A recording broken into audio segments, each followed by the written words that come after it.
bring some books.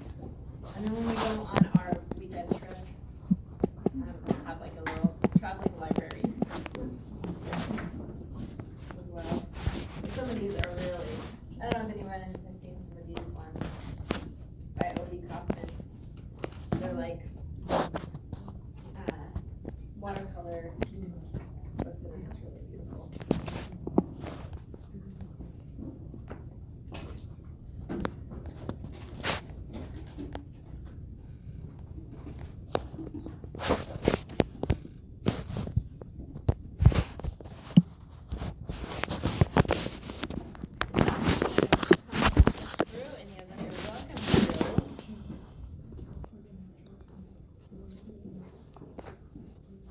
Yeah. Come on up. All right.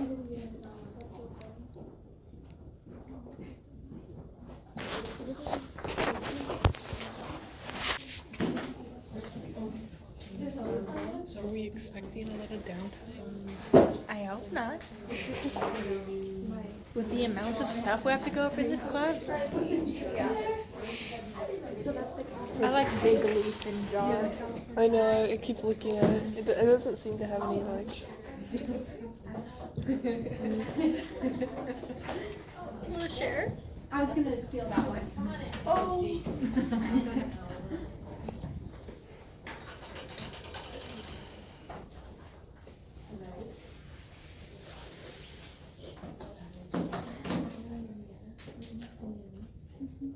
She's my favorite artist.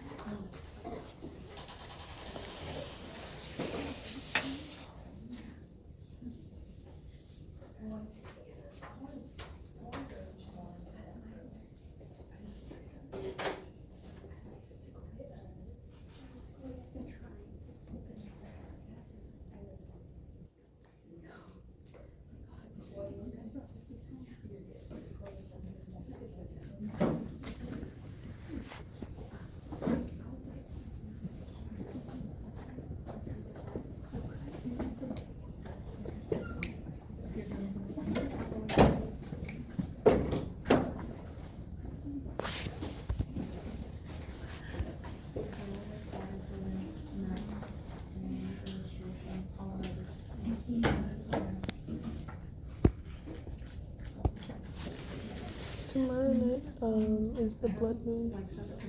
The blood moon rises. Why?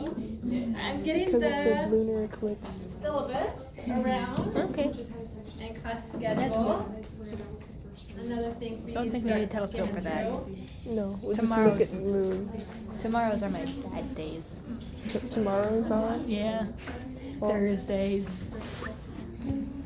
Because it takes forever to do class. I leave school about the same time, I think, but it just takes me so I'm struggling. It just takes, I just have to get there so early that it's awful. Yeah. So I got here at 10, and I can stay here for quite a while because I got here at 10. However, if I got here at 8 and I was still here, I would be losing my mind. Yeah, that's fair. I got here at 11:30 and I feel like I'm losing my mind. So that's why Thursdays are my evil days. You got here at 11:30? Yeah. Wow. I didn't realize that. I had tasks. I'll probably get here at either 9 a.m. or like 5 p.m. next time.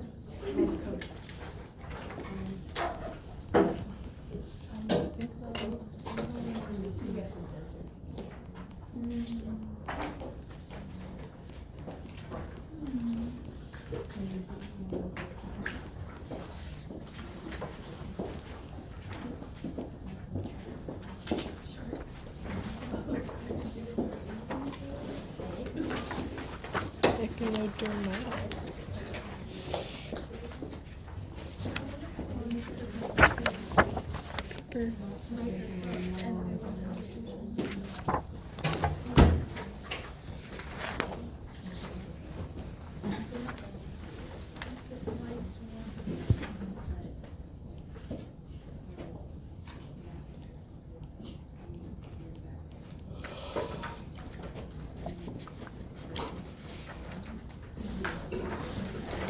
I feel like this is a week shorter than most of Reed's classes. I feel like his are four Wednesday nights.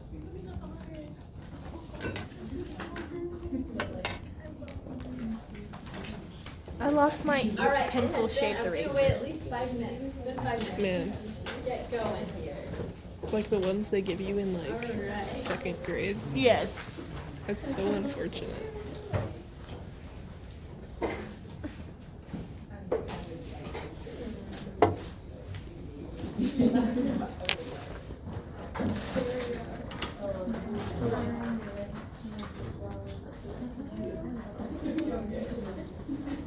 What's going on over here?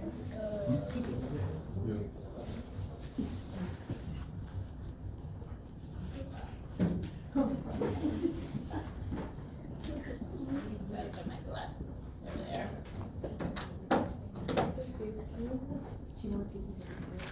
Of course. Count very well today. There you go. Thank you. Alright. Alright. Officially starting now. Welcome, welcome to Natural History of the Redwood Coast. It's really awesome to look out there and see quite a few familiar faces, at least half, if not more than half, familiar faces, and faces I don't know yet, but who I'm excited to get to know. We will have 3 meetings like this, tonight, next Wednesday, Wednesday after, and then that next Friday morning, we're off on an adventure. And then we don't get back till pretty late Sunday night. So we'll be getting to know each other quite well these next few weeks. So I'm looking forward to it. Those of you who've been in my classes, you know I do this, and so I apologize if you felt like you've done this many times already. But I think it's a good way to get to know each other, introduce yourselves to each other, and also introducing myself, and then as we each class period, I'll probably have you guys do quick reminder of your names to each other, or we'll do something fun to help you remember each other's names. And but today we'll take some time to do bigger intros, and then we'll just keep working through getting to know each other's names and more about each other. So that by the time we are with each other for the weekend, we already know each other's names. That's the goal here. The other goal of meeting together a few nights before taking off is so that we can get a foundation of knowledge, understanding about certain aspects of the part of California we're going to be exploring, such as first off, while you guys are, if you can answer a quick question while you're also doing this at the same time. When you hear the phrase or the name of this class, a natural history, what do you think of when you hear natural history? Yes? History of our world. History of our world. How many people think of like a museum, going to the museum and checking out cool stuff, or history of our world? Yeah, I like that. So, yeah, during this time that we'll have together, we'll, these Wednesday evenings is getting to know each other, and then also planning for our trip. And then most of the time is actually going to spend getting to know what natural history means, and the geology, get to know a little bit about the plants and the fungi and the different kinds of animals that we might come across while we're out there. And there's so many different interesting ecosystems we're going to be running into during that short weekend together. So I want to make sure that you've got a decent foundation before we get out there. And so we can be like, hey, remember when we talked about this in class? And you'll already be familiar with some of the organisms. I'm guessing probably some of you already are feeling pretty familiar with that part of the world. Raise your hand if you are pretty familiar with that part of the world. All right, you guys are going to be helping me teach the class. Just kidding. No, you are actually, but I'm not kidding. Because we're all going to be learning from each other as well. My hope is that you'll feel comfortable in here. That's so you can see. I was like, oh, I don't know if you guys can see that very well up there. I want you guys to all feel comfortable enough that, you know, if you know something about a topic we're covering that I don't mention, please jump in and share what you know.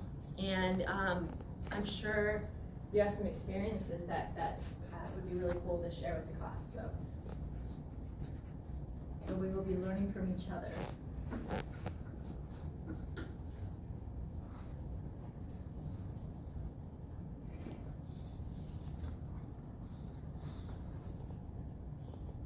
So yeah, so one side you are, I mean, yeah, when you fold the paper in half, obviously, there's 4 sides, but so you kind of look it out. The front, I want the picture of some sort of drawing that describes you or something related to you, or there can be multiple things. Write your first name in big letters so that we can all see it easily. And if you already did it in small letters, write it big. You also have another side, you can work with multiple sides. That can be whatever name that you normally like to be called. It might be different than what it is on the roster.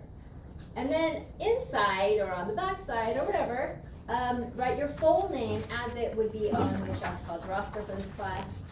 And pronouns, hometown, major, why you're taking this course, what you hope to gain from this course, and favorite thing to do. Along with your name on the front and some sort of drawing or drawings, I also want you to write favorite coastal Californian organism. So that can be, as soon as I throw coastal up there, automatically your mind's probably thinking about the ocean or the beach or something. But I'm meaning coastal, meaning like could be up in the forest, along the coast, or any. And if you don't really know yet, because maybe you're new to this part of the world and you don't know, then maybe just think of something that you think might be over there, that you something you connect with or that you love. Use this. It can be hard. This whole species guide is all the markers. Yeah, if you're like kind of like I don't know, you can just flip through that. If anybody wants to.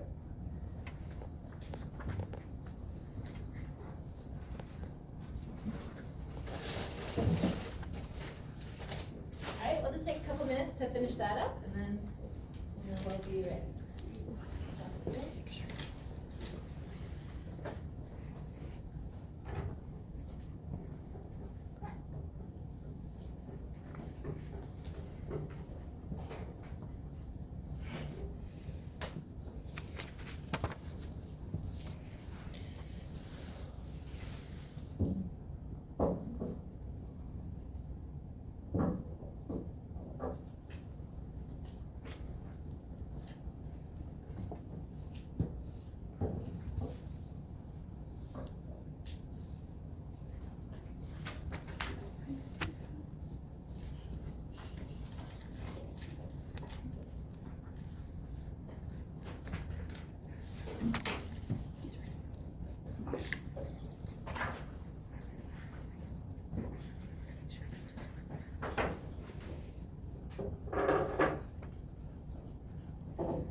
have to, but if you want to add color, there's color pencils up here and on the side of the classroom as well.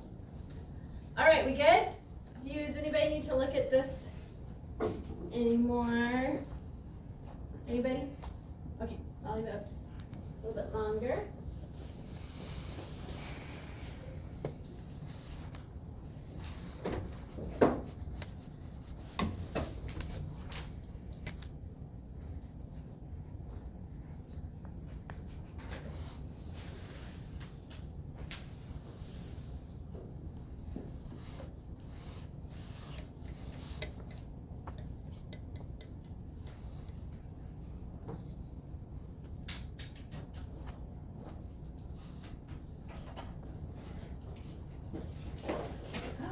You made it!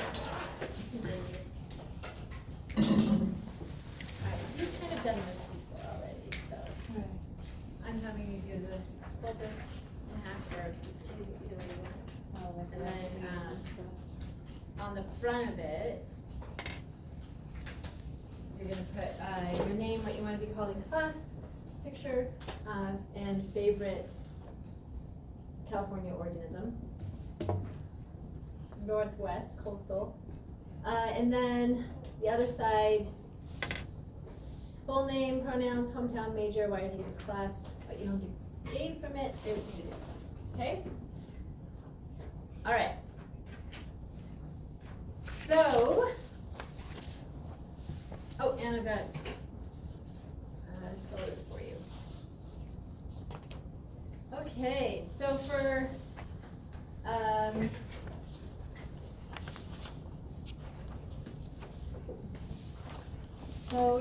my name is Susanna Johnson-Bolton, but you can call me Dr. Suze. And that was sort of Suze has been a nickname of mine for a long time, but calling me Dr. Suze kind of came from a class that I had here quite a few years ago now, who kind of went through the ride of that semester of me finishing up my PhD. Traveling back to Ohio to defend my dissertation, all that happened during that semester, so it was kind of crazy, and they started calling me that, and it was fun, so it stuck. But you can also call me Susanna, so either way, it's fine. And I started out at a 2-year college myself, and started out as an art major, and always loved drawing as a kid, and that just seemed like a good direction to go. While I was in the midst of all that, I took some science classes too, and really was pulled that way as well. And then in the end, the science direction won out, and I ended up going into botany, but loving learning about different cultures around the world and traveling, and so anthropology got pulled into that as well. And then decided I would continue to go with that botany direction through graduate school. My goal was to continue on and get my doctorate and teach and do research, and things have mostly worked out in that direction. I don't get a lot of time to do research at a community college, but I do try to squeeze things in here and there. Other fun things like helping to get a study abroad program going here at the college, short-term study abroad, where we take groups for 2 to 3 weeks out to really cool areas in the world. And it just so happened that I pushed that forward with some fellow science folks, and so it ended up being nature science based, doing biological surveys and then pulling in the cultural side of things as well. So that was a lot of fun doing that. And then for a year I went on a sabbatical after starting to teach here, and got to reconnect with a location where I did help with some chimpanzee and botanical research many years earlier, and so that was fun. So you can see the picture of chimpanzee there, and also, where did my little pointer go? This is a picture from that with my 3 kids. And these are some interesting shaped termite mounds in West Africa, in Senegal. And traveling is a huge part of my life, and I started my first big trip out of the US was to India while I was an undergraduate, and kind of a 4-month-long experience, and these pictures are from that. And really, after that, I wanted to continue to travel, so that's why it became important to pull that in and help make those opportunities available for other students as well. And also to try to take my kids with me and get them excited about travel. It worked pretty well. My oldest at the time was kind of bummed about missing his 8th grade year and his friends. So he was kind of at that kind of a little bit awkward age where he was tells me he maybe would have rather stayed home with his buddies, whereas the younger ones just kind of blended in with everybody and wherever we traveled, and it was great. But now he's been talking about going traveling again, so it's coming around. This is our dog Cynthia, who adopted us when we were in Senegal, and we figured out how to bring her home with us. And I just have too soft of a heart for anything furry, and so we've got 8 kitties that are rescues, and these are a few of them. But I always love like adventuring, getting out, exploring nature, and as even in high school, I was pulled towards that. Though my parents, we didn't really do much traveling when I was a kid, or get out much when I was a kid. But I do remember taking a geology course in high school, and then loving that, doing it again, more in college. And so this is really fun to be able to teach a natural history class, because I get to go down that geology rabbit hole here and there and have fun with that. And actually, when I first started teaching here at Shasta College about 15, 16 years ago, one of the classes I was supposed to teach was natural history of California, and which I loved, but then I really wanted to teach something that focused more on a specific region, so we could really get more deep into that. So this class is exciting to be able to pull in. The other class that I mostly teach every semester is botany, and I usually teach some biology here and there as well, with a couple other natural history classes. So with the student field trips that I've been able to be a part of through the years, that pushed me to get scuba certified, and that was something I never thought I would do.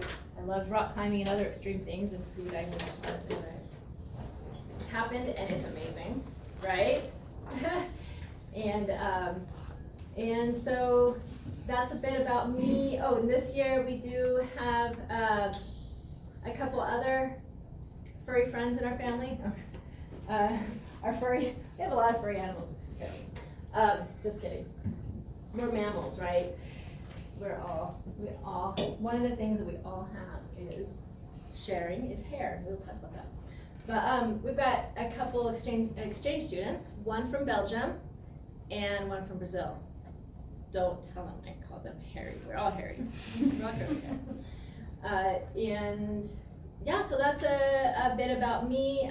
Another class that has recently kind of been getting going is Plants and People, and I know something from that class. And that's a huge passion of mine, is ethnobotany, humans' relationship with plants, and then with nature in general. So, any questions so far? Yes? What exactly is your degree in? I don't know. No, I'm just joking. My undergraduate degree, well, when I graduated with my associates, it started out art, then I switched to general, education because I was a little confused. And then my bachelor's was in majoring in botany, minoring in anthropology. And then for my master's and then PhD were more plant related, but my master's was in the range science department. And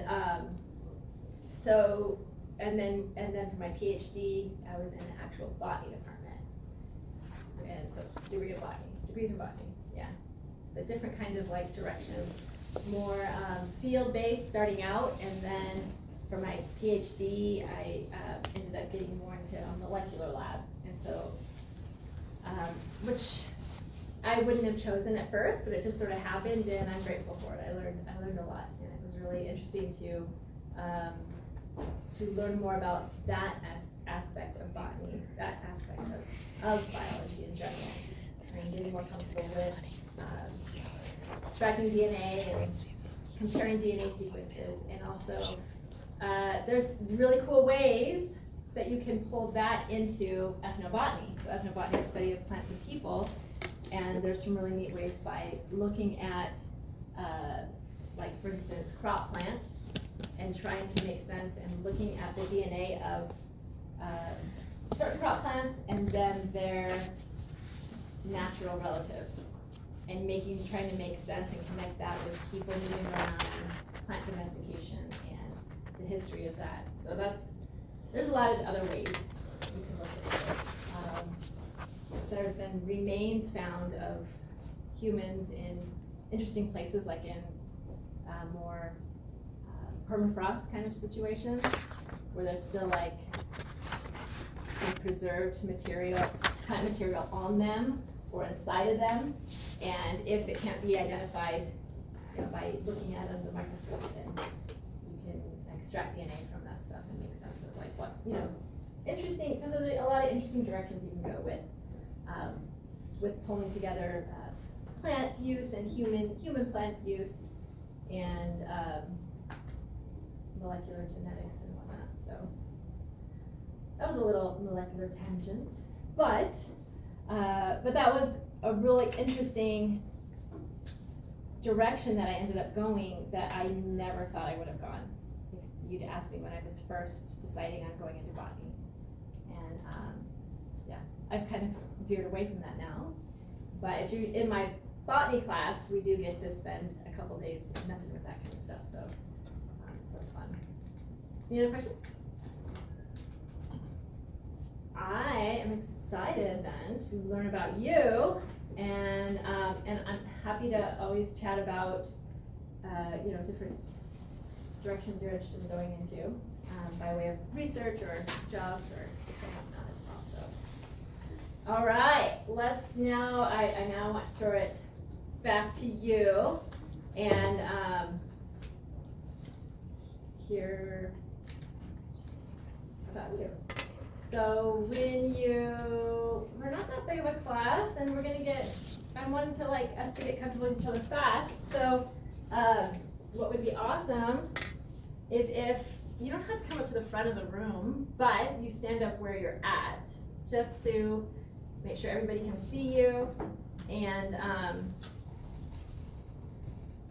that's the same one. Mm-hmm. That's different. Oh, there we go. Okay. And then from the part that has the more info about you, you can share whatever you want from that. You don't have to, that's kind of like, you're going to be turning this into me, so I like to kind of get to help me get to know you a little bit better, to have that.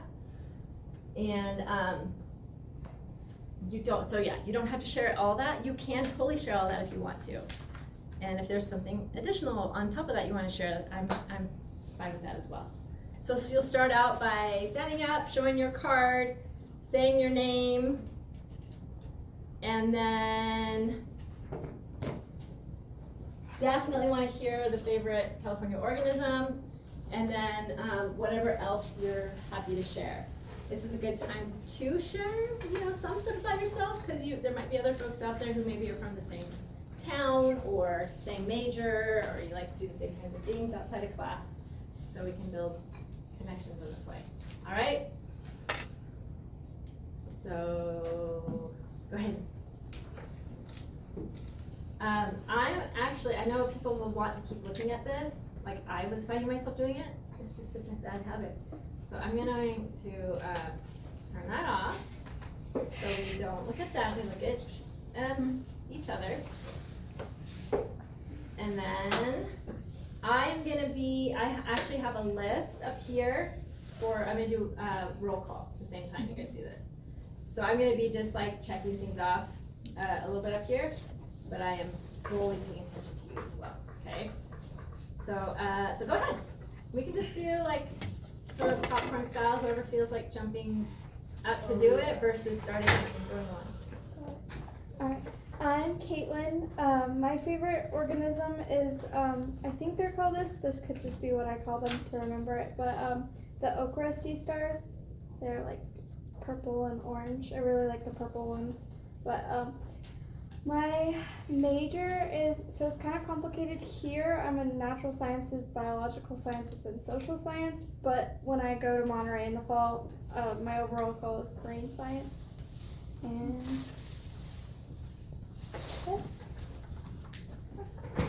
Awesome. Well, before we, you're next. Any questions for Caitlin? Questions or comments? yes. So you're going into, you said, like brain? Marine science. Oh, marines. I heard brain. I was like, how does that all work? And do you mind sharing about your like history with scuba Okay, I A can't, little- yeah. really quickly? This is cool. So I did some diving with Suze this summer in Honduras, but I've been scuba diving since I was 13. I started diving when we were living in Okinawa, Japan, and then I've dove in Thailand and Honduras since. So, yeah. That's cool. Yeah, it's really cool with the whole. I think and then going into my- marine science. The coolest thing I've seen while diving was definitely the spotted eagle ray we saw that one day on Honduras, and I ended up getting a tattoo of it. So What? I don't think I've showed you this. Oh my gosh, that's so cool. I'm not gonna show you. I don't think I've seen you that much since I'm running around in classes, but yeah, that's a little bit fun on diving That's awesome. and travel. Thank you. Oh, okay. Take it away. Hello, I'm Alex. I'm mostly just taking this class to learn more about the coastal environments of California and just around the world in general. My favorite thing to do is to hike and listen to music and play video games when I'm not doing those things. My favorite species is probably the California tiger salamander. I love the yellow and black it has going along the sides. And the salamanders on their own are just so adorable. They're slimy, but they are cute. And I am from Anderson, California. I'm from Redding, California, but I've been living in Anderson for the past few years and like it a whole lot more. I'm majoring in oceanography, hoping to get into a marine biology degree in the future. And yeah, I think that's about it. I think I've taken darn near every single marine science course that they offer here except this one. And this one counts as one. Sure, we will definitely be doing some marine stuff. Well, welcome, Alex. That's very cool.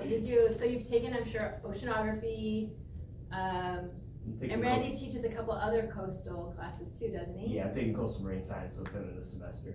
Oh, this semester you are. Oh, nice. Maybe you could teach us some stuff you've been learning too. Hope not. It might just happen. Anybody have any questions for Alex?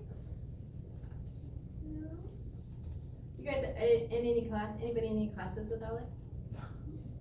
No, I don't overlap? recognize a single face here. You don't recognize any I think I've faces seen here? you around before, but Yeah. I can't remember from which class. One of Reed's crazy adventures. Yeah. Oh wait, you're on one of the oceanography field trips, right? Was that the one that happened when this was happening last year? Probably. Yeah. That was Point Reyes When I was last like, year. oh. Yeah, Oh, yeah. Because Reed Oh, had maybe it was Point a Reyes. Oh, I Yeah. have not done the Wedding or Point Reyes something. ones. You did do that one too? No, I haven't done Oh, those. It was probably that one of one. the ancient life trips. Oh yeah, I was on the Ancient Life trip last semester. Yeah. Yeah, that one. Yeah. Alright, cool. Nadia? Hi, my name is Jasmine. I love all types of lichen, especially, but I really do like the wandering Will. I hope I can learn a little bit more about that guy in this class. For, you like what? The wandering salamander. Oh. I think they reside in the treetops of the redwoods, so that's pretty cool. My major is in forest ecology and restoration, so I'm hoping to transfer to Humboldt in a couple of years here. And I really like to do art and reading. Will you show us your drawing? Oh, please? yes. I drew a wandering salamander from memory, so it's probably not accurate. So you just like threw that together now? Quickly. Nice. Very cool. Any questions for Jasmine? No? All right. Who wants to go next? My name is Olive Benninghoven. I'm taking this class because my friend told me to take this class so we can do a fun little field trip again. We've been taking Ancient Life and Point Reyes trips, and that's been a lot of fun while here. I'm working towards a mechanical engineering degree, so it has nothing to do with this class. I'm just taking this for fun.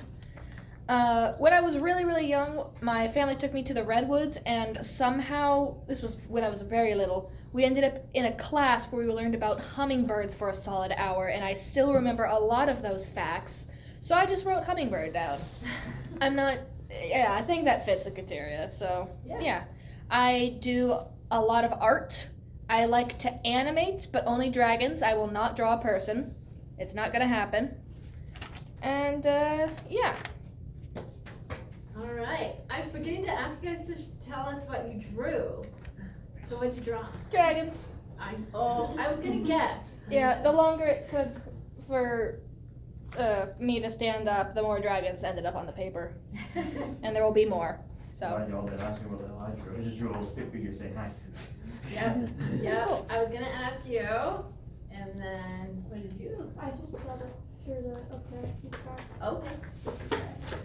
All right. So Olive, happy to have you in the class. There's actually one time, it wasn't last year, I don't think, it was the year before, it worked out that Randy Reed and I were in, actually shared campsites, and it was a lot of fun, but it was tricky because, I wanted to go on his stuff, and they wanted to it would have been fun to just united forces, but we got to hang out in the evenings at the campground. And both of our groups were getting there really late, really crazy, and it's just intensity, but it's fun. Were you? I was in the other class all Okay, that. I was wondering. I was, Because you do look familiar to me, but I couldn't remember. Yeah, 'cause I was tagging along for that one because I think I missed the first oceanography show because we couldn't do it. So I was tagging along that one. That's when we were sharing the The campsite. kitchen, the camp kitchen. Yeah, over at Patrick's Point, right? Yep. Yeah, okay, that was the same time.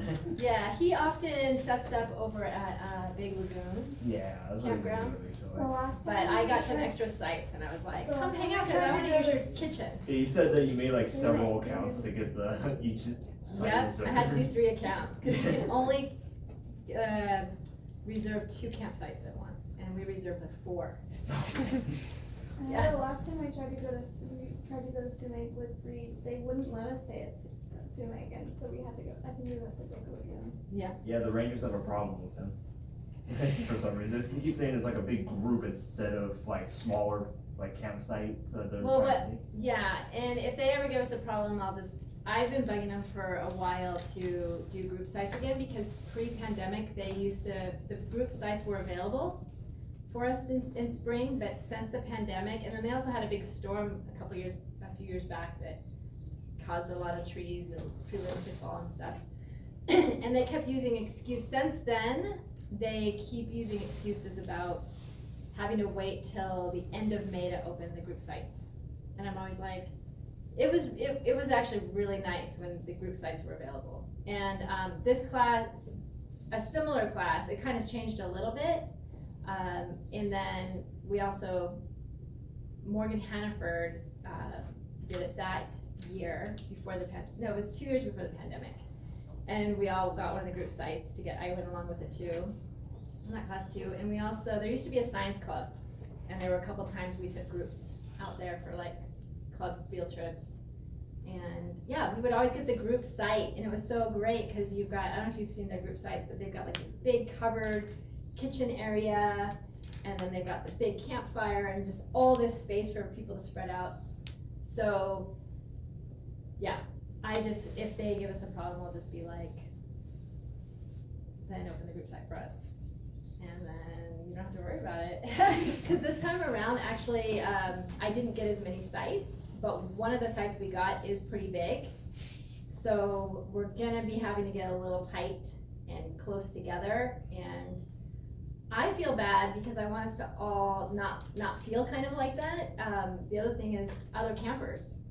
You know, we're right next to other groups and probably, you know, small families or people by themselves, and then we're this big group, and so I'm hoping we bother them enough that they will open the group sites in the future. Yes? This is at Prairie Creek? No, we're gonna be camping at Sumac State Park. Oh, okay. Yeah, in Agate, if you guys know the Agate campground area, which is nice. It's just that they have 2 really amazing group sites that are ideal, so we'll make it work. But yeah, Prairie Creek. You said Prairie Creek. Yeah, they have group sites, and there's some really nice ones out there. As far as I'm aware, the same thing with them. All the same. They don't open their group sites till the end of May. That makes sense, because I did camp out there in September for a group site. But Yeah, and that's the thing that I've thought about. If I started offering this course in the fall, then we could do it. So I might end up doing that in the future. So yeah. All right, where are we?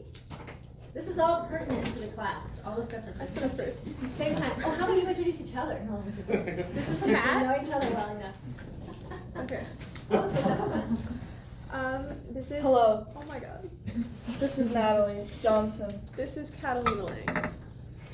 She put a dorado or a mahi mahi. It's her favorite fish, and she It's my did a little favorite drawing fish. of it in the seaweed. Also my favorite coastal California organism. And it's also her favorite coastal California organism. Kat drew a fabulous bird, but she put the Latin name, so I'm not even gonna try to say it. So Kat's gonna say it now. It's a northern flicker. I don't know how to say it either. But it's beautiful and gorgeous. She draws a lot of amazing birds. That's like that's like a woodpecker on campus. I thought Like it was a woodpecker. yeah, but then you just keep going. Actually, yeah. Okay, yeah. That's also a rock climbing fiend.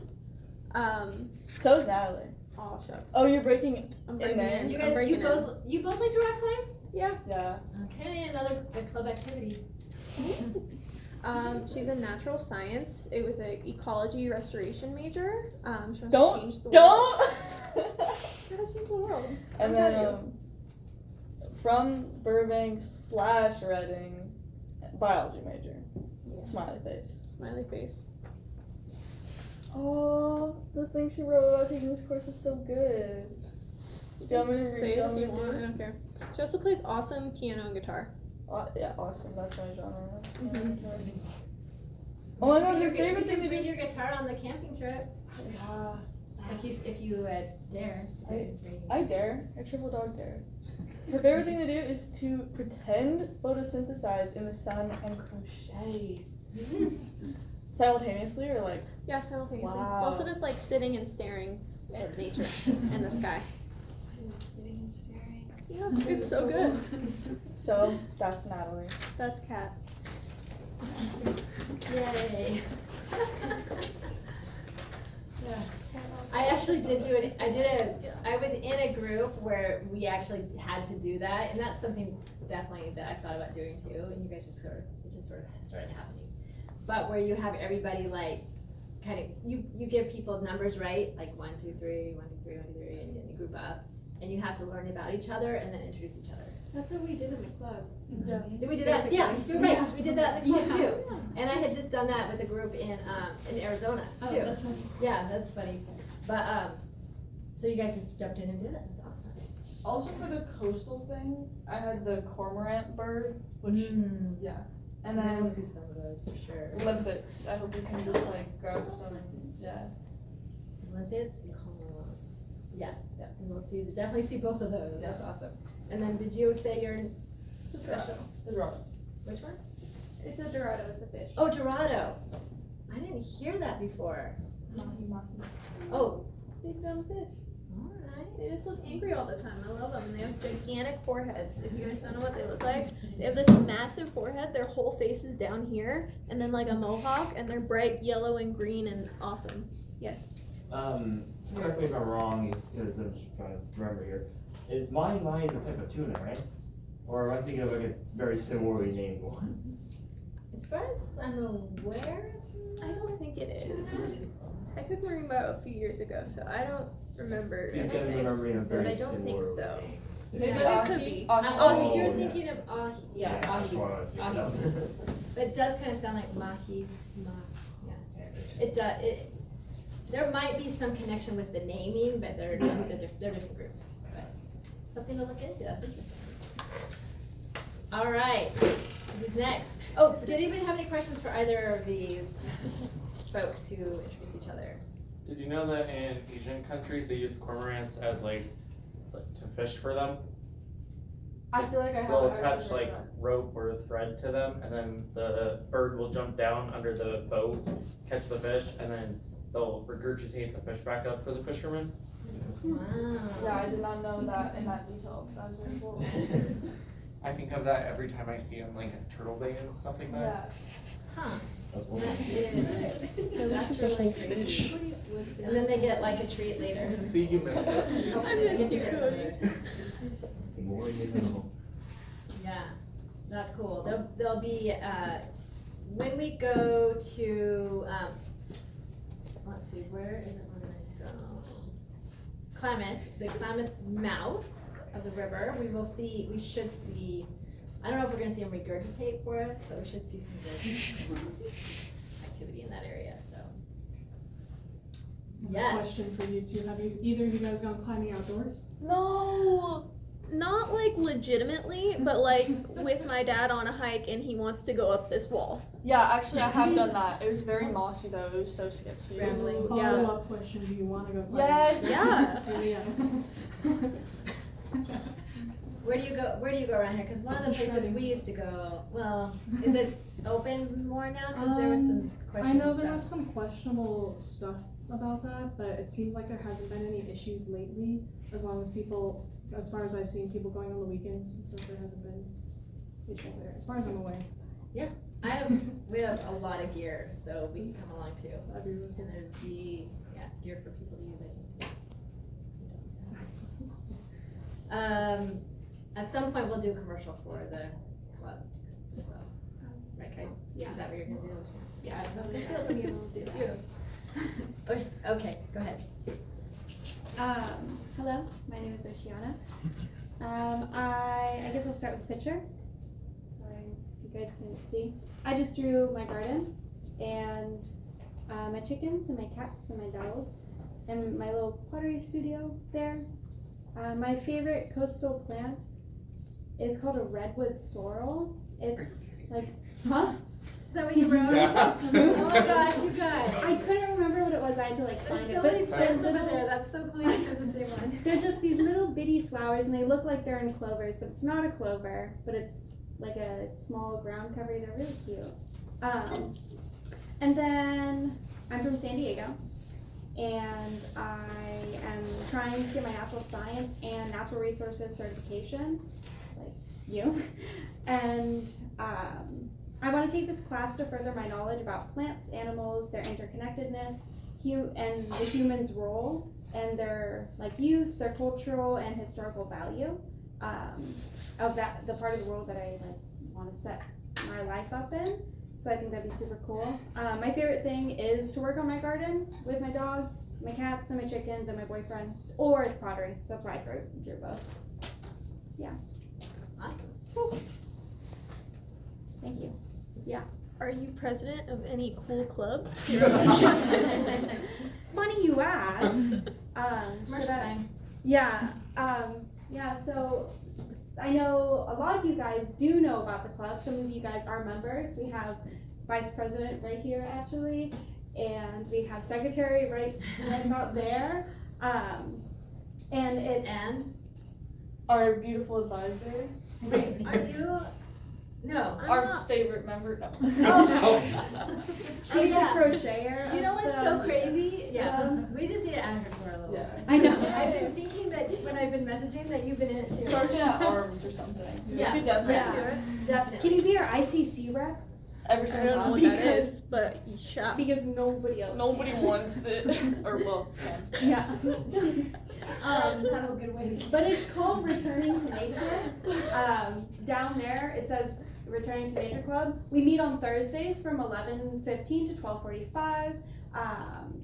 Currently we are working on doing a bunch of different workshops that are like, I mean this club really encompasses a lot, but right now we're focusing on learning different crafts that come from nature. Like tomorrow we're going to be crocheting native flowers. We have Natalie's gonna be teaching that, and then we are gonna be making hemp bracelets, which Minga is teaching. We want to do basketry. We want to do pit fire pottery, stuff like that. You know, that we're really using nature, and that's just one part. We want to learn crafts, and then just figure out different ways to like further our knowledge about how people can use plants and have used plants. Well, not just plants, but any part of nature, and just restore that, you know, that reciprocity again that I feel like we are so far away from. And yeah, if anybody has any questions too, I mean, you can ask them right now, or you can find me after class, or ask Dr. Suze, or Kat, or Natalie, Azrin, Minga. I mean, you guys come in right now. Cody, So Cody, you're a he's there in member, spirit. I'm there in spirit. but Yeah. if you Because I'm a can't cat. come at those times, there's gonna be other activities on other times of other days Yeah. as well. He's on the email list. I And won't let I him go. totally heard emo and I was like, excuse me? but there's gonna be going on hikes, going out and cleaning up nature, learning different kinds of survival skills, and a lot of things will be going on in the club. You should post how to sign up for the email list. Oh yeah, you just give me your email. Social security. Yeah, I have your email. And there will be a Yeah, Canvas yeah. site's gonna be opening up soon. Yeah, and your that you social can- security number and your mother's maiden name. Read the Bank funny account numbers numbers. in. Yeah. Isn't she on the list already? No? No. Oh, I didn't know it was a thing. Yeah. Oh yeah, I remember there was like discussion when in class with you there too. Do you remember talking about it at all? Are you sure it wasn't impacting people? Oh, maybe it was. I thought it was I botany too. keep thinking that you were in plants and people groups. Minga as well. I feel like you were. You were one day. One day. All right. Okay, guys. Sorry. Those of you who aren't currently part of the club or been in another class, or you're new to meeting people, I hope you're not feeling left out, and you will be welcomed into all this craziness. Okay. Thank you, Oceana. Any other questions for her? Or we jump? Can I have the next person? Any other questions for Oceana? All right. Who's next? Okay. All right. My name is Maverick. I'm here on recommendation from one of my friends, just like Olive, same person actually. I'm pursuing a chemical engineering degree, so I don't actually need the class, but I am hoping it's fun. Like one of Randy's classes, the Point Reyes class, last semester. I hope it's not going to be as windy as it was last time. That made me very annoyed.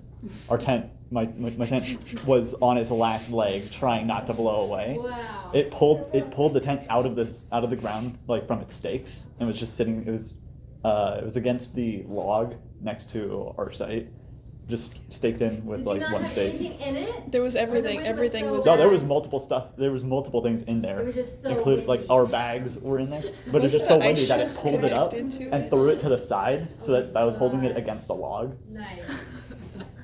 Was not. You weren't in it What at the time, was- obviously. Yeah. Yeah, was not happy to see that on the way back though. And then the rain kind of annoyed me too. Yeah, we always have to plan for rain. I haven't been there when it's been like super windy like that. Was it windy and rainy at the same time? Yeah. Yeah. It can happen. Our site was just kind of a wind tunnel. We had two like dunes and then a straight like kind Oh, of field. yeah. and so the wind started and it just took out some. I think I've heard stories of this. And It was. Yeah, at the sand Why dunes, didn't move? Thank God. at some of the beach sites, it is really windy. Yeah, that is literally just big lagoons campsite. It's just like you have a direct access to the lagoon funneled in. Yeah. And it's just all the wind comes into the campsite. Yeah, the one at the Sumeg State Park, that one's fairly protected by some trees. I think it stays fairly dry and like not super windy in there because of all the trees. Yeah, you could get, if it rains enough, I've seen it happen where you get like a little river going through your tent. So, if that happens, we'll just squish up together. And we all get straight I into the think the water. last oceanography trip I was over there, my tent completely flooded. Yeah, it happens, so thank you for bringing up something we were going to discuss anyways, now it's done. You ready for crazy weather? I think my favorite organism on the coast. Originally, I was just gonna say the coast redwood because it's iconic. Yeah. But I just thought about it, and the California golden chanterelle. I think it just looks very pretty, very alien almost, like a lot of fungi, but pretty regardless. Yeah. That's it. That's it, I think. All right, I hope you find it. Have you seen it very commonly when you've been out there? No, but I've seen We pictures. just saw it when we went. We probably did see it when we were just there, but Yeah, it was there But when not we were consciously. just over there. Yay. Yeah. Do you remember where you were when you saw it? We were a little bit more north towards Crescent City. Okay. Yeah. But it was in the redwood forest? Mhm. Yeah. Yeah. What does it look like? let me pull up a picture.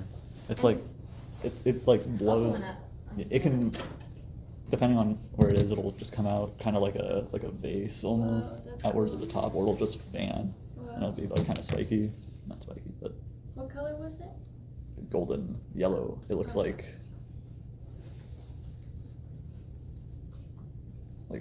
this, Oh, that's so cool. or Oh, I've something like that. seen that before. Mm-hmm. Oh, Yeah. are you in? It's a fair, it seems like pretty. Ancient yes. life as well. Yeah, I probably recognize these two.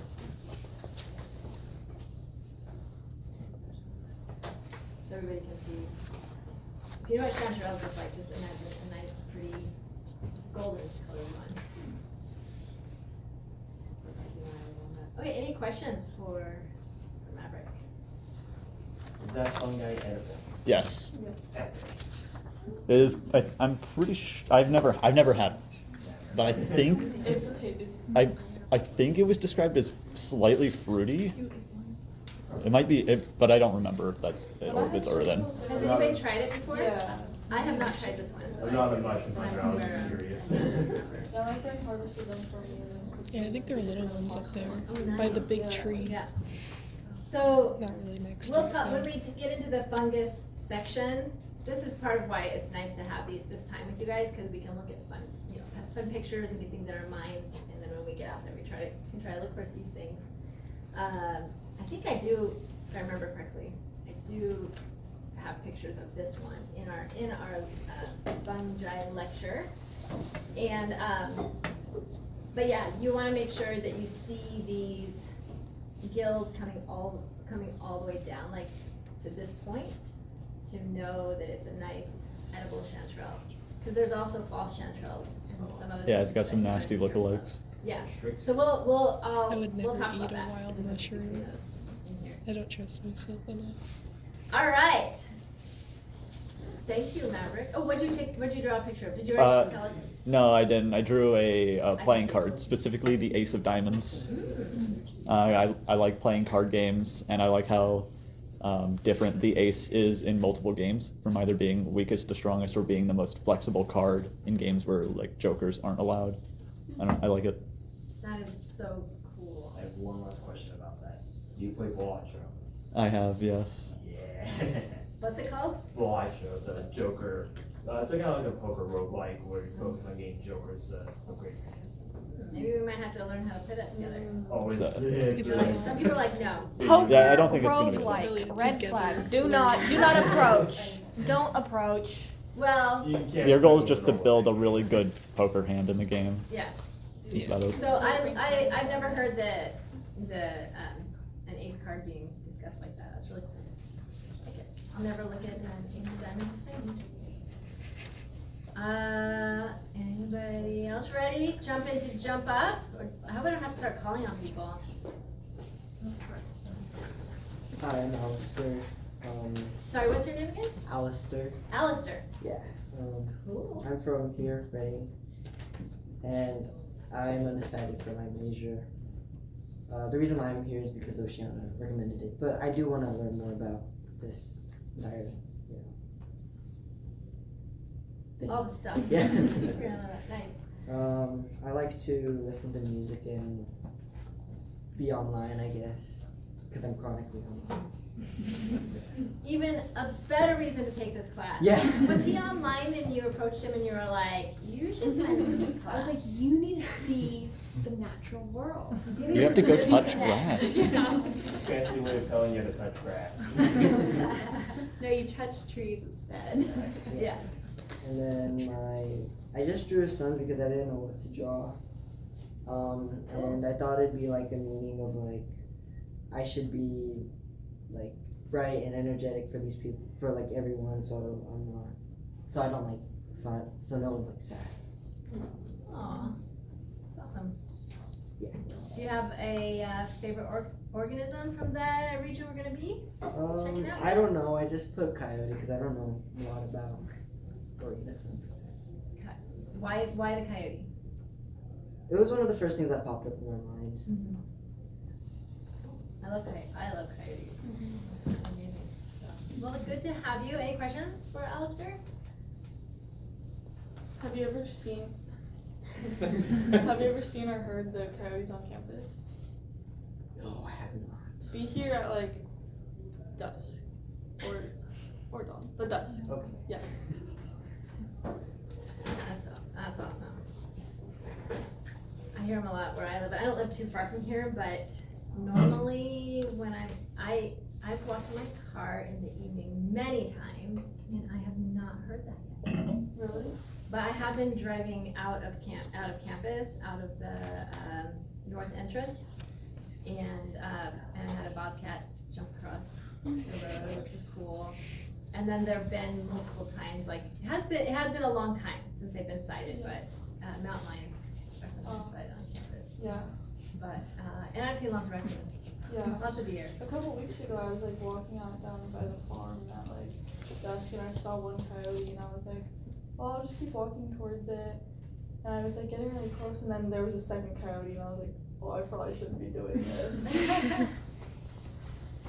You know, I live by the woods too, well, kind of anyways, behind the suburb area, but I sometimes hear coyotes go crazy in the middle of the night. It's interesting to wake up to the sounds of basically screaming.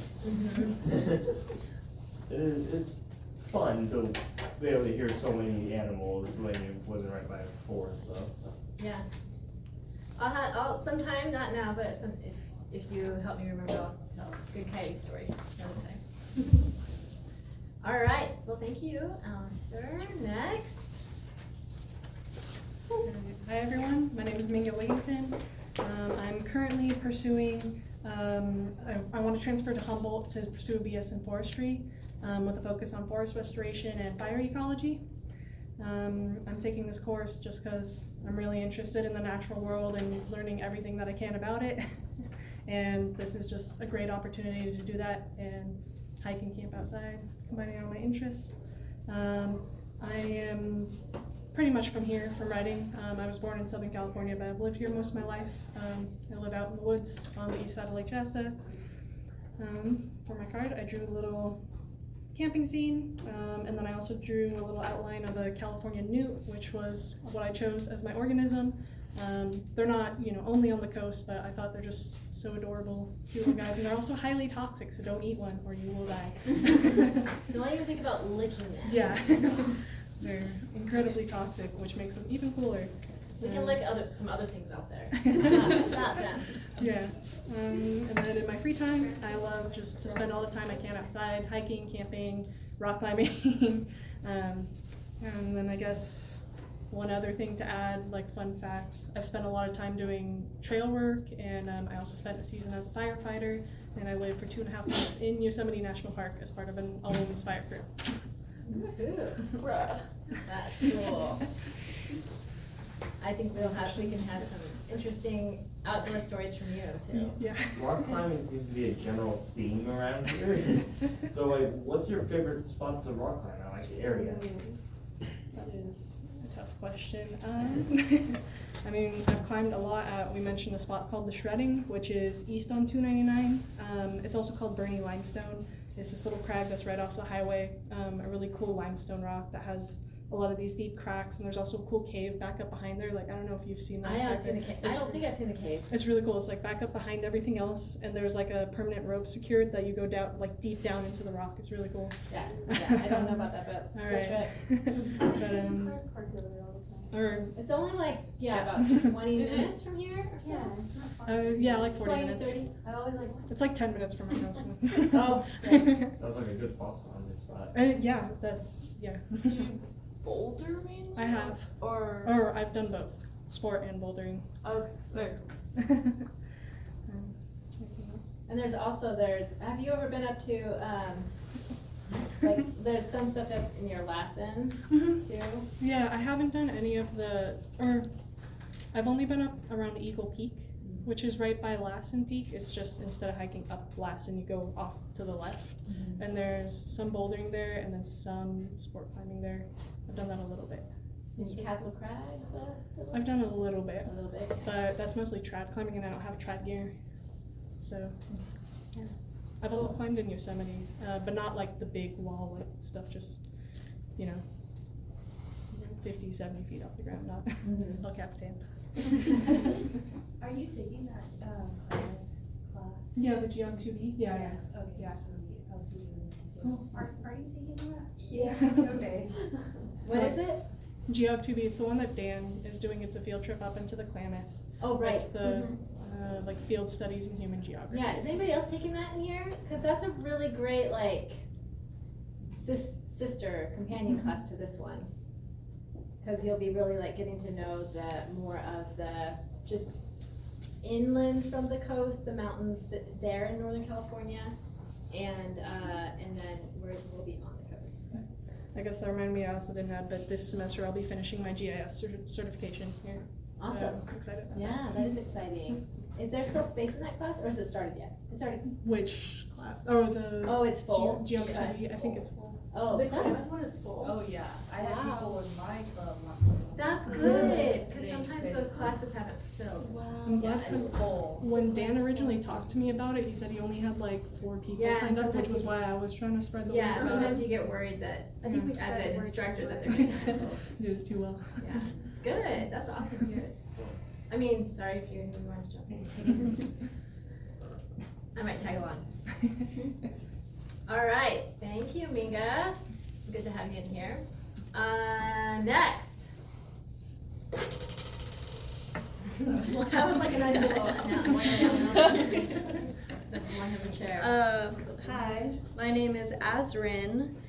I am from San Diego. My pronouns are she, her.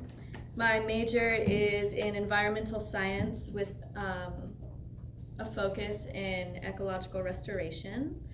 I'm taking this class because I really want to gain knowledge on the ecosystems, flora, fauna, etc. of the Redwood Coast because I'm about to transfer to Humboldt next semester. So it'd be really nice to learn more about it before making the move up there. Obviously, I don't know much about it because I'm from San Diego. So yeah, I also love camping and I love any reason to go do it. My favorite thing to do is to be in nature, anywhere in nature. Lately, I've really loved writing out in nature. It's great inspiration. And for my picture, it's just a very poorly drawn house in like a field. There's a candle in the window, there's a chimney, there's an owl, and there's a pine tree, because these are all things that I connect with. My favorite organism is the toothed jelly fungus, which is a mushroom that grows on the coast. I've seen it a few times when I've been up there, and it's just very, I don't know, I seem to always run into it. And one time I like went to touch it and I felt like vibrations coming off of it. It was super cool. So that one just sticks in my mind more than others. So yeah. I'm writing that down as a note. Really quick. That's your favorite one? Your favorite organism that you said? Yeah. All right. And you said you always run into it, so I do. hopefully we'll run into it out there. Maybe it's just me, but yeah, if I'm there, then we probably. I'm hopeful we'll find some cool stuff with all these extra eyes in our group, looking for things. Very cool. Does anyone have any questions? Anybody? What do you write? Poetry, mainly. I like stories too. I took a couple creative writing classes, so I just like writing. That's so cool. Awesome. And you guys already knew you were both from San Diego. You We made were that friends connection in before. San Diego. Yeah. Yeah. Why? How did I miss that? I think I missed that in the intro. Well, we That one both time. moved up here separately, and we weren't like, we were just like grew apart and stuff. But And you then- knew, but you were right. That's so crazy. And then we were in recognized this each other. class together this semester. We're like, wait, what? Why are you here? So, yeah. Wow. That's interesting. Small world, huh? Yes. I have a question more for the class. How many people have been in San Diego? Because I feel like it's a lot who have lived in there. Just- Who have actually lived in San Yeah, Diego? actually or lived. just visited? Or Southern California. We can extend it to I Southern mean, I'm California from as a whole. Southern California. Yeah. But I was curious about San Diego because I also have not lived in San San Diego. I didn't mention where I lived Oh, before, but I also lived in San Diego for a little. San Diego. Wanting to, going from the very southern part of the state of California and then being pulled towards the I north. lived even further south than San Diego for most of my life. I was like 10 miles from the border. Oh, nice. Where? Um, San Isidro? like literally right next to the border. Small town, Holtville. Like, is it still in California? Yeah. Super east? No, it's like in the middle. It's like in the middle of the state, just all the way south. Is it deserty? Yeah. Not a lot of plant material. Yeah. Deserty and I But- think I know. Yeah. If Yeah. where you. That's cool. Yeah, That south is of even interesting El connection. Centro. Don't Yeah. know. Oh, That's a then, bigger yeah. city. Then Yeah. yeah. I'd love to visit down to San Diego eventually, but the furthest down south I've ever visited currently is just Monterey Bay, so. I would recommend going to San Diego during the summer. I lived a small walk from the beach, and the water was really nice I during the love- summer. Like summer times at the beach, but I also am scared about how hot it would be down there. When you're on the ocean, it's really fine. It doesn't get super hot, but the water is still warm. So Don't tell anyone, but August is the best time to visit San Diego. Yeah. Maybe I'll go early September. Nice. Well, cool. Who's next? I'm Cody. I go by he, him. I grew up in Cottonwood. I'm finishing this semester my degree in science and technology in forestry, and in the fall I'm finishing my natural sciences degree, and then I'm coming back next spring to do my natural resources certificate. I'm hoping to work with like reforestation efforts and like reestablishing native habitats and native plant species. Like, I really love what they're doing over at Prairie Creek right now, like rerouting the creek back to its original course and removing all the effects of like humans on the creek and stuff like that. I'm hoping to take this class because I want to expand my knowledge. I took Natural History California last semester online and I really loved that class, so I was like, plus I wanted to take another Dr. Seuss class because I took 2 last semester. Oh, yeah. My favorite thing right now I thought is. you'd be tired of me by now. Oh, I miss having your classes. I miss having you in class. My favorite thing right now is working in my garden lately. Like, It's all I've been doing in my spare time. Like, I actually met one of your friends that runs Ghost Pine Nursery. Oh, Yeah. I forget his name. shoot. What's his name? He's part of the California Yeah, Plant Society. but literally, like, I bought plants from him, and him and I, like, talked about you for, like, a half hour, like, just how amazing you were and stuff. He's And awesome. then, like, And we I just thought stood in he a was parking lot for, like, an hour. Like, yeah, with he and I him did that before. exchanging plants. Like, people just going by, like, That's fun. But yeah, and then I drew redwood sorrel because I always just want to lay out in it when I'm over on the coast. And then I also drew a bird because I'm constantly opening up the Merlin app when I'm on campus and just wandering around, like always. Like the last few field trips we've gone on, like I wander off on my own, like with the app, and I'm just like, but yeah. Awesome. I want to write a couple of notes here. What's your favorite bird? Favorite bird? Yeah. Really? You're gonna ask Yeah, that? I am gonna So ask you. when we went in silviculture, Uh-huh. we got to witness a bunch of sandhill cranes migrating above us, like so many, like just out of nowhere, just going that way. Was that in Melissa's class? That was in Corinne's class. Oh yeah. We went up like Cool. past Yeah, they Shingletown, go like above Bear birds, Flat, too. and like all of a sudden, just out of nowhere, just like group after group of them, just above us. That's really special. So cool. Let's see. I did have a question. What was it? Oh, the Prairie Creek rerouting it Yeah. area, and like that was some place that I was thinking to try to squeeze in. There's a great spot that you probably know what I'm talking about, where you can like overlook and it shows the before and after and all that's been done. It's kind of like the area of, it's right there at the Trillium Falls trailhead, if you're familiar with that area. Sounds familiar. Well, we'll stop there and check that out on our trip, so, yeah. Remember how you used to be able to do this first campus on Sundays? Yeah. They changed that. So Trillium and, not Trillium, sorry, that's another one. The redwood sorrel, you guys both talked about it. Did you guys talk about eating it? No, I didn't. But Have you ever eaten it? Yeah. It's like citrusy celery. Yeah, it's really yummy. Yeah, kind of. It's like, Talk about a plant. It's you don't need a ton of it because it's all acid, sorrel. but it tastes really good. You're like, Well, you're all just eating dirt out here. It's like, well, maybe I do that too. If you ever take her plants and people class, that's all we did. Like we were constantly like going around campus finding things to eat. The strawberry. Oh, I miss those. Let's see. Jasmine, did you have a question? I was going to ask you, have you heard of Redwoods Rising?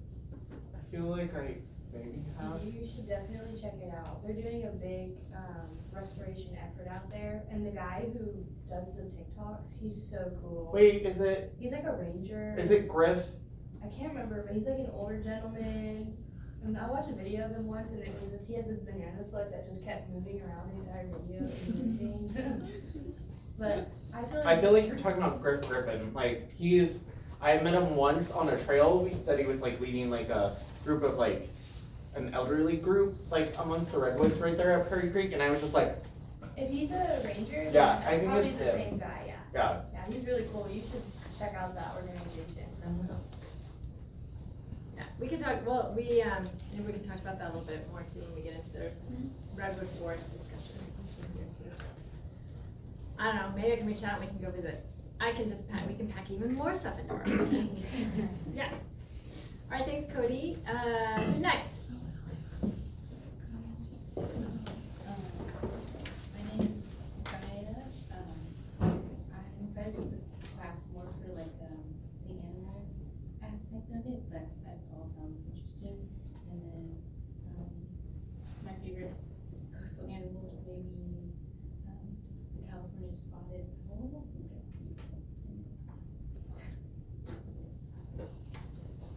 Awesome. Did you say what you're planning on going into? Biology. Biology. Do you know what you want to do with it yet? Or are you just kind of open? Still kind of fantasy. Yeah. Awesome. Well, good to have you. Anybody have any questions for Gaia? What's your favorite like line of biology? Like plants, zoology? Zoology. Oh yeah, it's a good one. I feel zoology. Yeah. And did you share your drawing? You don't want it? What did you draw? I drew a Mexican newt. Oh yeah, nice. It's interesting. There's been quite a few like newts and salamanders being brought up, and I hope so. I hope we can see Alex. If you were there that time when we had both camps, do you remember what happened? Yeah, the giant salamander that was going We across. had a giant salamander wander through our camp. Yeah, that was so cool. So cool. Like I've never seen one that big, and it's just like wandered right through our camp. You just never know what you're gonna run into. I wish I had my phone on the time so I could take a picture of it. I think I did get a picture. I'll have to look back and see if I can find it. But awesome. Well, good to have you, Gaia. I think we still got 1, 2, 3, 4 folks to hear from.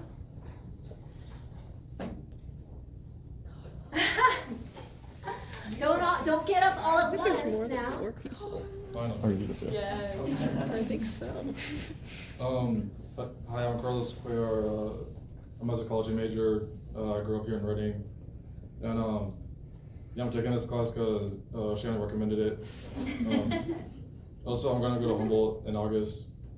You're gonna what? I'm gonna go to Humboldt. Oh, nice. Yeah, I'm transferring. Yeah, once you guys who are transferring, like, maybe you've already been to the coast and know stuff, but like maybe you'll learn some new things on our field trip that you'll be like, I'm gonna come back here. It's gonna be my new special spot. Yeah, that's Yeah, awesome. and like I thought this would be like a cool way to like learn about the area and stuff. Like I've been getting more into nature recently. Very good. Yeah, and what I drew is like my parents' home state in Mexico. It's called Michoacan. Like those are the tiny avocado trees because like we grow most of America's avocado supply. A tiny cactus right there, and like my favorite organism. What was it called? Douglas fir, I think. I might end you'll get a little closer. Good. Because you did really tiny avocados, like you said, in a tiny cactus. Yeah. Oh, did you say avocados? Yeah, avocados. Oh. Yeah. For a second. Sorry. Avocado tree. Yeah, avocado tree. I was Yeah. like, those look like mushrooms. Or Yeah, trees, I'm not not sure. avocados. You guys see it? They're great. And then that's the Douglas fir? Yeah. Yes? Mhm. And then a cactus. Yeah. Cool. Do you know what kind of cactus you were thinking of when you were drawing? I don't know what the name is. No. Like, it's like this cactus that we. Is it like the one with, It's like the flower kind of one. like that one there on the side? A Yeah, little bit kinda. like that? With the pads? Yeah. Flat pads, yeah. Yeah, I don't know the name. Then is it, did you say nopalitos? Is it the same or no? I don't know. We just call them nopales. Oh, yeah. Yep, same thing. Yeah. So you said that you eat these cactus or these cacti. What is your actual like opinion on them? Like the best way to eat them? Because I've had cactus once and I did not like it in a taco. I mean, you can grill them, but like I just like fry them with eggs, I guess. Like you just dice them. Okay. Do you want to make cactus salsa? Hmm? Do you make cactus salsa? No, but I'm trying to learn how. So. All right. And then what do you want to be called? Carlos? Yep. Yes? Okay. And let's see. I have another question for you. What did you say your major is? Or what are you thinking of major? I'm a psychology major. Psychology. Did you say that? I just didn't hear it. I might have. I Okay. talk fast sometimes. Yeah, I think you were talking fast. Yeah. And but yeah, very cool. Good to have you. And I think I remember seeing you at our club meeting. I am. Yeah. Yeah, So I'm are a you club. officially joining us? Yeah. Yeah. Nice. Cool. Good to have you, Carlos. And next. Okay. My name is Alessia. I moved here from England, but I grew up in South Africa. I decided to come on this just because I wanted to do some actual field work instead of just kind of hearing about all the animals. I'm thinking about pursuing a career in zoology, literature, sculpture, or psychology. Not really sure what yet. I'm interested in creative writing and ceramics, and I drew the Pacific tree frog, I just said is my animal. Then I also drew a dragon, an axolotl, a ghost sitting in grass, a fish, the banana slug, a cat, and a cat and a cat. And then what was your last one? 3 cats. 3, a cat and a cat and a cat. Nice. Were you just drawing? Did you draw all that fast, or have you? I know, been? just while people were speaking. I know, yeah. So you like to doodle. Yeah, me too. Very cool. Any questions? You said you grew up where? We grew up in South Africa. Oh, okay. That's cool. I hear a little bit of an accent. Is that And have you taken zoology yet here? No. No? Are you planning on it? Real fun with that one. Yeah, it's fun. Hanford's brutal. It is a challenging class, It's but you learn. But you learn a lot, right? Yeah. Awesome. Well, good to have you. And I think we just have 2 more. Do I have to stand up? I'm Desiree. Majoring in biology. I have to look at my list because I can't remember everything I'm supposed to say. I like hanging out with my fur babies. I've always loved the redwoods, so taking this class. And because I love Dr. Seuss classes. For organisms, I didn't know I was supposed to pick ones from the coast. You just saw favorite organisms. Well, But I think they all live on the coast anyway. Yeah, pick them and then you can. Obviously, bears, mountain lions, ringtails, which I've seen a ringtail. I've never seen that. Wait, you saw what? A ringtail? You saw a ringtail. Yeah. Wow. Yeah. That's cool. Yep. Out at like 2 or 3 a.m. That's amazing. Yeah. You almost never see them. We're not But talking about lemurs, right? what? You're not talking about lemurs, right? No, they don't live here. Ringtails, they call them minor cats. They're like, I don't know, they look kind of like a cross between a squirrel and a cat and like And a raccoon. and a raccoon, but they have a really long, like poofy, stripy tail. That's amazing. Yeah. That's really cool. They're really, I guess you don't see them very often. Yeah, I don't know if I've heard of anybody seeing them around here. Really? I They googled live it and around- looked Is up. that fairly common where you're at? I They looked are it up native. online because I was like, I totally believe you. I just feel like it's kind of like it's an interesting And I looked, part are of the they in range. Shasta County, like up, halfway Yeah, up Wrangler? yeah. And it Are says you they've guys in been. Honduras, or does he just talk about them? What we saw in 'Cause I remember Honduras, Honduras we saw coatis, Oh, and we said which they look coatis like, look a lot like ringtails. that's what it was. I just remembered Yeah. that man. But they're quads. Yeah, but you know what? Ringtails could go down that far too. My I think experience of seeing them Annika was was in saying the Grand she saw Canyon, them up here. Oh wow. which so that's why I'm like, wow, that's far. But they do have a big range. They're just not super common. I think Annika said she saw them in Maine too. I think that's part of it. Well, you're in where are you at? Round Mountain. Round Mountain. Yeah, yeah. Interesting. Cool. Yeah, only once, but. And then bears, we could have a bear wander I love around, bears. so that's always an option. I also live kind of towards Round Mountain, and there's a family of ringtails living behind my house. Really? So I've seen them several times. Yeah. Hey, I just have not seen them, but I've not been in your area. That's really cool. So I don't know how common it might be to see They them on the says they coast. live on the coast. Yeah, yeah, they have a really, We have a lot. I will have to add that to our mammal section. And then that book there, you've got the book? The ringtails aren't gonna be in that, but I don't know if they'll give the range for that book or not. All right, Oh yeah, they are. Right on. yeah, They do look like lemurs. and they do have a lemur, That's all the same. lemur look. Oh, look. Yeah. We pulled up the list of all I the pulled up my map, and Yeah, they're there's great. so many sightings. I don't know, it's just one of those things that I just haven't seen. Yeah, tons of them, that's cool. It's not that I didn't believe you, I was just like, where they're just don't hear about it. That's where they go for everyone in the new update. All right, we got one more, I think. That's how you know it's not Oh, guys. Our My last, name is Julia. My major is wildlife biology or zoology. I'm taking this course to expand my horizon and exploring Humboldt a little more because I'm going to be moving there for about 3 months this summer for an internship at the Sequoia Park Zoo, if anyone's visited, in the animal care department, because I interned here at Turtle Bay for 2 summers. So My favorite thing to do is draw, listen to music, and read, and go on hikes or walks. My favorite coastal animal is the North American porcupine and the gumbo chitons. I drew a snake, some flowers, a spider, and a millipede, and a little gumbo chiton in the bottom. Oh, nice. We should be able to, we should see gumbo chiton when we're out there. Do you often see them when you're out there? Yeah, sometimes like in the tide pool areas or when the tides go back down. Yeah. They're big. We will watch for them because they're big and really cool.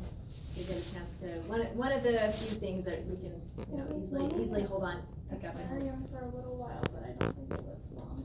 What? We had brought one back in one of the oceanography trips. And I put it don't in think the and it was in the tank, but I don't think it lived very long. That was While the it was one. in there, it was pretty I cool. feel 'cause you bad could having see, them go in like, there. Yeah, that was the one I scales caught. and things. Oh, you, Yeah, it was huge. I had to pull it off before it was able to suction onto the rock. yeah. I actually have an image of that one. Wow. And then Julia, you said you got a job at the Sequoia Park Zoo? It's an internship, An so I internship? don't get paid, but it's a learning experience with all the trainers there. And when do you start that? Probably right after school starts, maybe early June. Oh, that is gonna be so cool. That's real fun. Yeah. And I've been there a handful of times, and the red panda's always sleeping. Has anybody ever seen it and been to that zoo and ever seen the red panda? I think I might have seen part of its tail once, but yeah, always. The I river actually otters did are see like Yeah, we know. my Yeah. favorite Yeah. part. Yeah, we saw it, actually. You did? Yeah. Nice. Yeah, you're lucky. I think it was He was also just chilling. sleeping, just in view though. Oh, okay. Where's that zoo located at? In Eureka, it's in Yeah, on the way down. I didn't know it was one that close. I've only ever been to the Oregon Zoo. It's in really Portland. small. It's kind of like San Francisco. it's kind of like With the would tree you say almost line like a big version of Turtle Bay? Yeah, it's a little bit larger. A bigger version of Turtle Bay. And they have that canopy walkway thing Yeah, set up that's that's nice. kind of new. Yeah, it's cool. Yeah, that'll be a neat experience. Anybody have any questions for Julia? Did you? Well, it's not really a question, but I also worked at Turtle Bay. I was a camp counselor over the summer, and I would bring all the kids over to you to do You the. do look familiar. Yeah. I just kind of put two and two together. You go, Turtle Bay. Oh yeah, In like a parrot playhouse or something. yeah, exactly in the show. Yeah. Cool. I might have blacked out at some point. Did you say you had a favorite species? I really like the North American porcupines and the gumbo chitons. Oh, right. Oh, yeah. Sorry, I completely blanked out there. My bad. I do the same. I get you. All right, so awesome, you guys. I think we actually covered some like intro to class stuff too in this mix, and so I totally plan on it potentially, taking a good chunk of our first, the beginning of our first class here together. It's just taking time to get to know each other and chat about interesting new nature things that we like, and yeah, learn about each other. So thank you for doing that, and everybody having good questions and paying attention. Not looking at your devices. Oh wait, I'm just joking. I totally was like, nobody's doing it, and I didn't make eye contact with someone who was. No worries though. It's okay, it's okay. Oh my gosh. All right, so can you guys try to put your name cards up, and you don't usually do it, so I'm not giving you a hard time. I actually do. It's how I take my notes. That's how you take your notes? Yeah, throughout well, my I whole... think your vitamin, I think you position your bottle just right. Oh god. No, I'm just joking. All right, so go ahead and figure out a way. You might have to like bend the ends so that it'll actually sit up if it's not sitting up for you. But just absolutely you can see your name again. Wander around. Oh, I'll tell her. It's just really funny. And she immediately made contact with me right after. Why don't, since it's been a little while, let's go ahead and take just like a little 5-minute break. Since it's been a little more fun and we haven't put too much brain power into paying attention, we don't need a really 8:50. long break, I don't think. Didn't know it was But 8:50. it is time and you guys I don't know if you guys have had a chance to go get dinner or anything. Nope, I just it have says it some right little here. snacks here. Apologies if anybody's allergic to tree nuts. There might be, I'm gonna see if it's not, doesn't have peanuts in it. But these are just some little like, fruit, dried fruit and seed snack thingies. So come on up and have one if you want. And maybe get a drink, go to the bathroom. So we'll just take a 5-minute break. And then just enough time to walk around, get some fresh air and come back.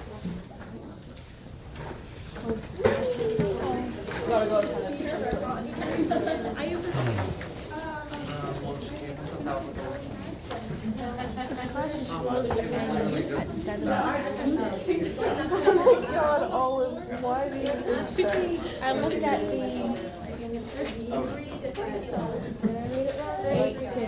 Okay. This is so much later. I looked at the thing about an hour ago. Yeah. So you know who has There's 3 different kinds. festival for bacon food. Whoa. What is that?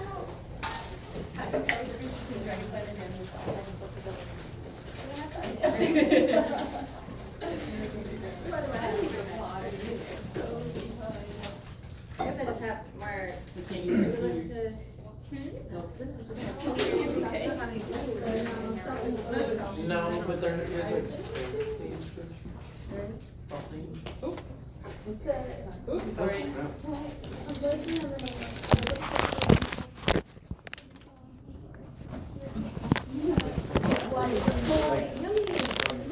I had forgotten about that night with the Pilates on the tree where that tree fell, and then the other day I was working, it was like 2 days ago, I was watching it for the night and I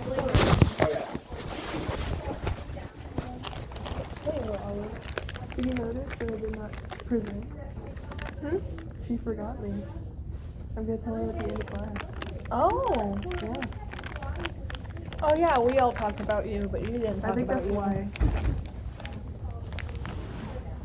Because my plan was to say yes. I recommended these people to this class, but my friends actually recommended me to this class and then took it without me. As if you guys aren't my friends. Oh yeah. Go use the restroom. It's that way. There's one over there. I've never used that one. It's less cold.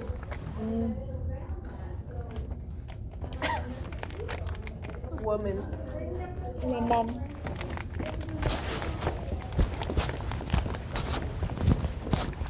I also have this like, in my pocket. And then it will smell like that in air.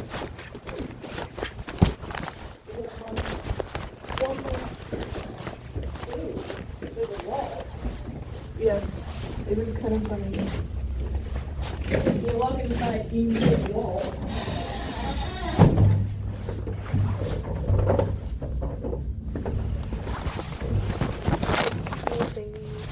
We're gonna be in class. She just taught classes, right? Yep, and this is the first one. Okay.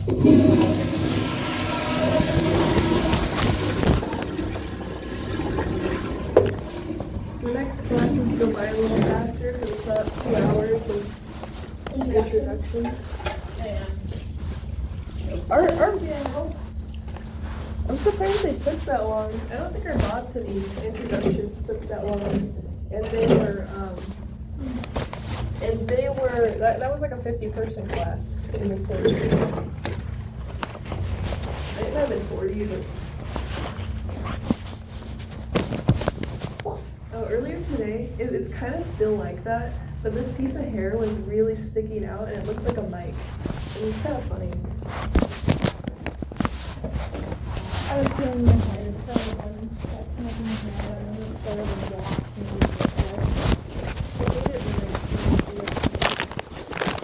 Either I should go find it or I should wash my hair.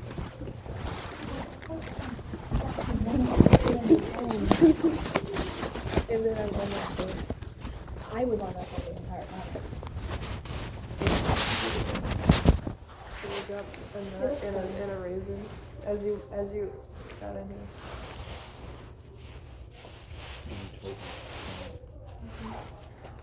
Symbolism.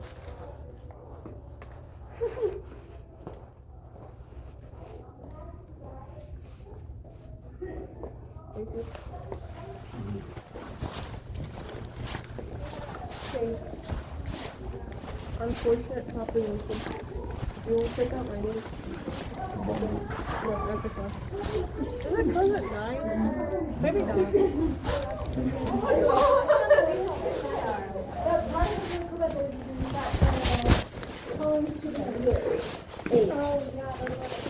these ones are mature for this year. These ones will mature next year. It takes 15 months for the cones to develop. I remember that was long, even a much longer gestational period. Yeah, I remember we were talking about that spot because I was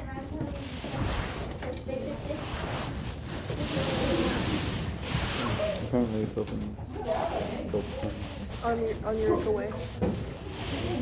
Yeah, that way is better. It's hard to find Apparently it's open till 9. Yeah. This is inedible. So you can see the wings. Their wings see the wings are really like. Oh, yeah, just a hunk of the outside of a walnut. That's fine. I was kind of confused. They look like shoes. Dad just texted me saying, "Are you okay?" Because I'm still here. Oh, yeah, you should let him know that you're not going to be home forever.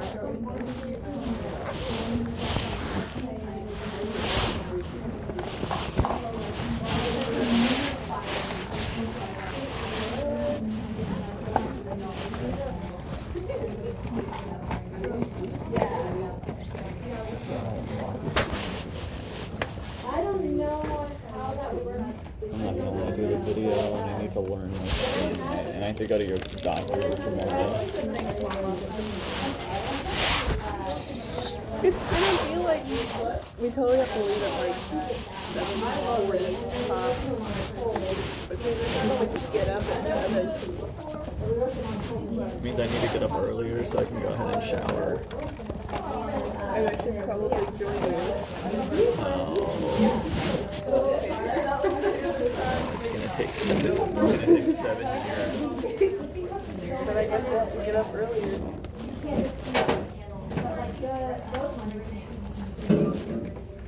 The 8 a.m. I thing. have to go to class immediately after because it's gonna take till 2. And then, Oh, you said you'll have 3 hours. yeah, I know I said it, and then you said, so I probably won't. And knowing your luck, I'll be there until 4. They're only taking Knowing your luck, I'll be there until 4. I mean, by maybe you can just debate it. No. baby. All day.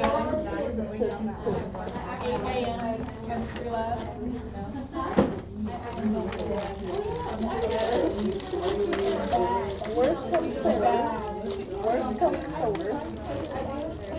worst possibility ever. At your age, can you get me from a place in the downtown? After you class. My appointment is at 10:40, so if I am there, it is because of disaster. There, you can leave me. If you need me, you can. All of this my disaster person. The right, all of it is a disaster person. He just called you a disaster person.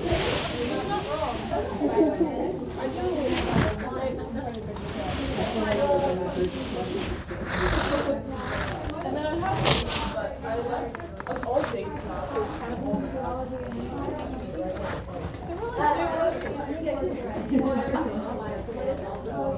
My lab ends at 12. And a 2-hour gap before class starts. I can't even do well. So you don't have to worry about it at all. You're gonna have This guy's being stubborn.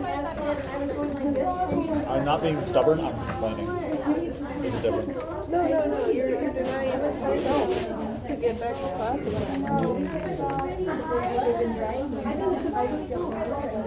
You expect me to leave you there?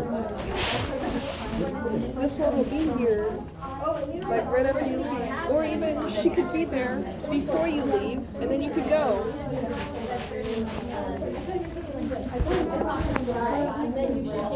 Appointments at 10:40. This is at 4. I can't be there before I leave. She has a 2-hour class. Between noon and whenever the class starts. The next class starts at 2, so I have a few hours. Typically, I don't leave the campus. Yeah, but I have those hours free too. Oh. Whatever, text me if you need. Otherwise I'm just gonna stay here. Maybe next time I'll bring like a controller with me. I brought my computer, I brought the charger, I brought the mouse, and the controller.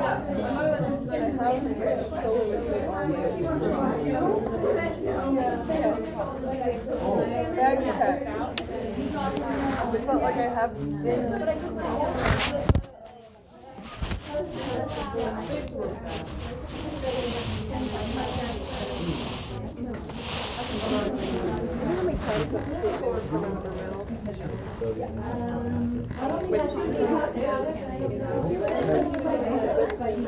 quoting her.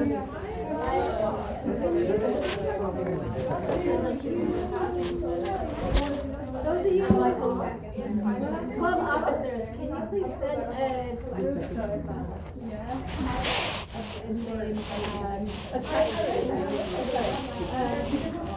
text because we want to remember grinder. We've got some pine seeds that just go on this cake. I'm calling us all grinder. I might have them. I don't know. I remember.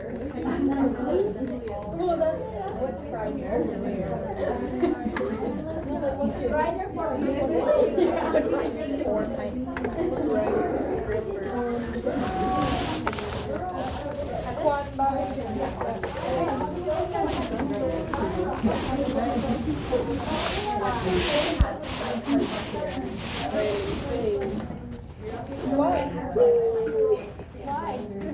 Why? Oh boy, I was I would be, regardless of being here. It is no different. I guess the difference is I could be really bright at the prime time. I could be gaming. You could be doing your homework. Gaming. Homework. You have homework to do, and I know it. Yeah, actually, I got a question for you. How's the chem work going? Yeah, the 2 Ollie assignments did good? Yeah. Did you do the one that's tonight? Oh, That was due last night. The video's due tonight. How's the, so you took the I meant kind of a lecture, but I was more on the Ollie assignments. I had a tutoring session this morning. So We went over it. Okay. Titrations are still stupid. I figured out buffers though. Can you help this guy? No. help me? No, I'm having a disaster moment in the Ollie assignment. What's wrong? I don't know. There was something I didn't get in the first Ollie assignment this week. I'm not sure why. But then then this assignment came around and I was like, dude, I haven't seen any of this yet. What am I doing? What do you mean there's a... I'm like, dude, what is this iron like chromate like saturation point?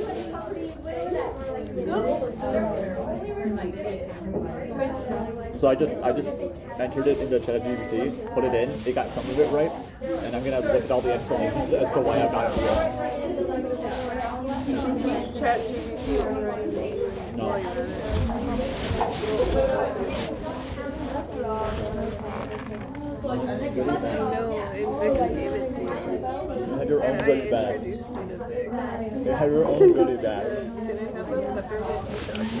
You had your own goodie bag. so many goodies at your house. I'll take my time thing. No. Can I have a chocolate? You have your own goodie bag. I didn't actually. Oh yeah, I have to. Why did you open up the bag? Because I just want a chocolate. I don't want to guilt you into giving me a chocolate. Then why are you guilting me into? Because you asked what happened to my goodie bag.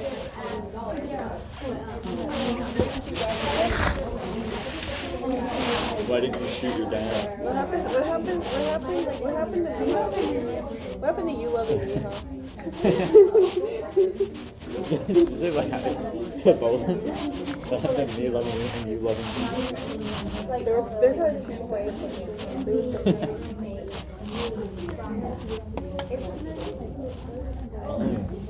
No, you don't have to.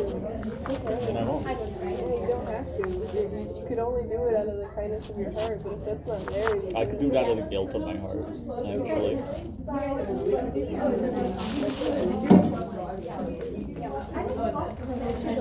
I could do it out of the okay, fine of my heart. Okay, if you don't like it, just tell me. That's not weird. I don't know how many of you got my message. Raise your hand if you did not get my message that I sent out. I tried doing it 2 ways. Everybody got it. I did it through an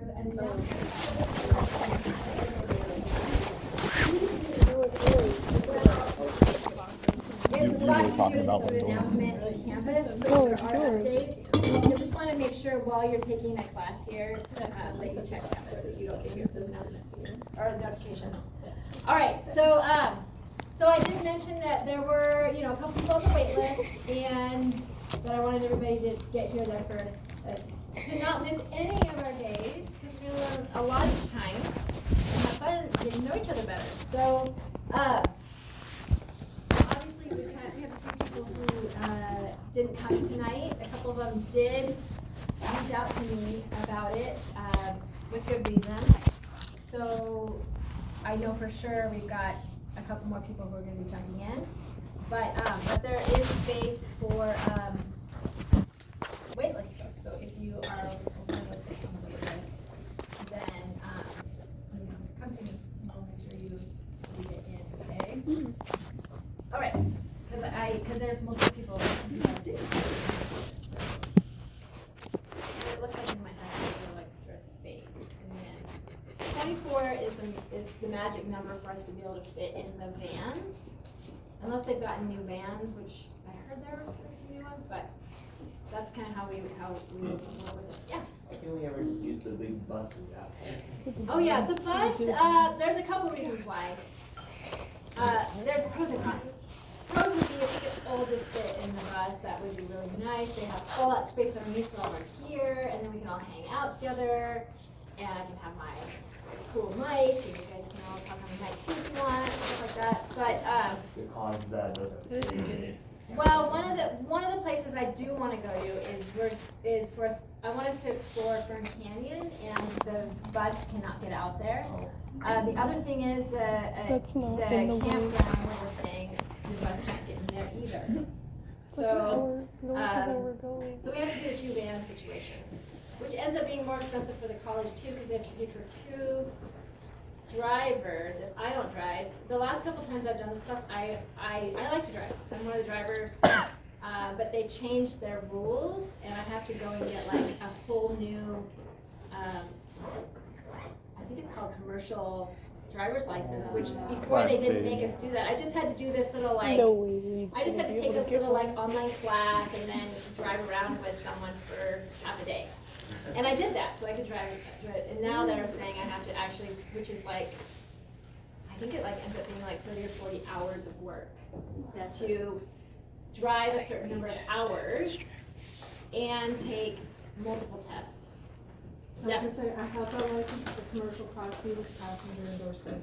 And Yeah. you need 15 hours of drive time with someone who has that license, like over 7 years. Yeah, plus you gotta, You can do it. Plus you have to take the permit, the test to get the permit to Yes, do that's that. it, yeah. Then you've got to take the final test. Yeah. And then there's some other thing I have to do It's in a lot addition more. to that. And So you have to I do, think it like- added up to like 30 or 40 hours. And I was like, you have I'm happy to commercials do it right to save the college money in the long run. Because whenever there's a driver, a college driver that comes, they automatically, you have to pay, the college has to pay for their food. And then, even though I try to entice them to camp with us, they always go get a hotel. And so you gotta pay for 2 drivers, their own hotel rooms, and all their food, and all this stuff. And so I was like, if you guys want to, you know, pay for my time to do that, because I would only be doing it to help You're saving save the money. And they're like, Pay yeah. for a week of work. So I was like, I am so busy this semester, I do not have time. Guess we're paying for 2 drivers. So yeah, that'll be fun. Yes. Are we allowed to do them ourselves? I try to not have people drive themselves, just because whenever we I mean, I guess there's the chance you could drive just to the campground and then drive with us in there. It's just nicer for us to all be together. So, because I have had people drive on their own sometimes, and then we sometimes another student jumps in with them, and then we don't see them for another hour. If there was they had gas issues. I mean, something happens.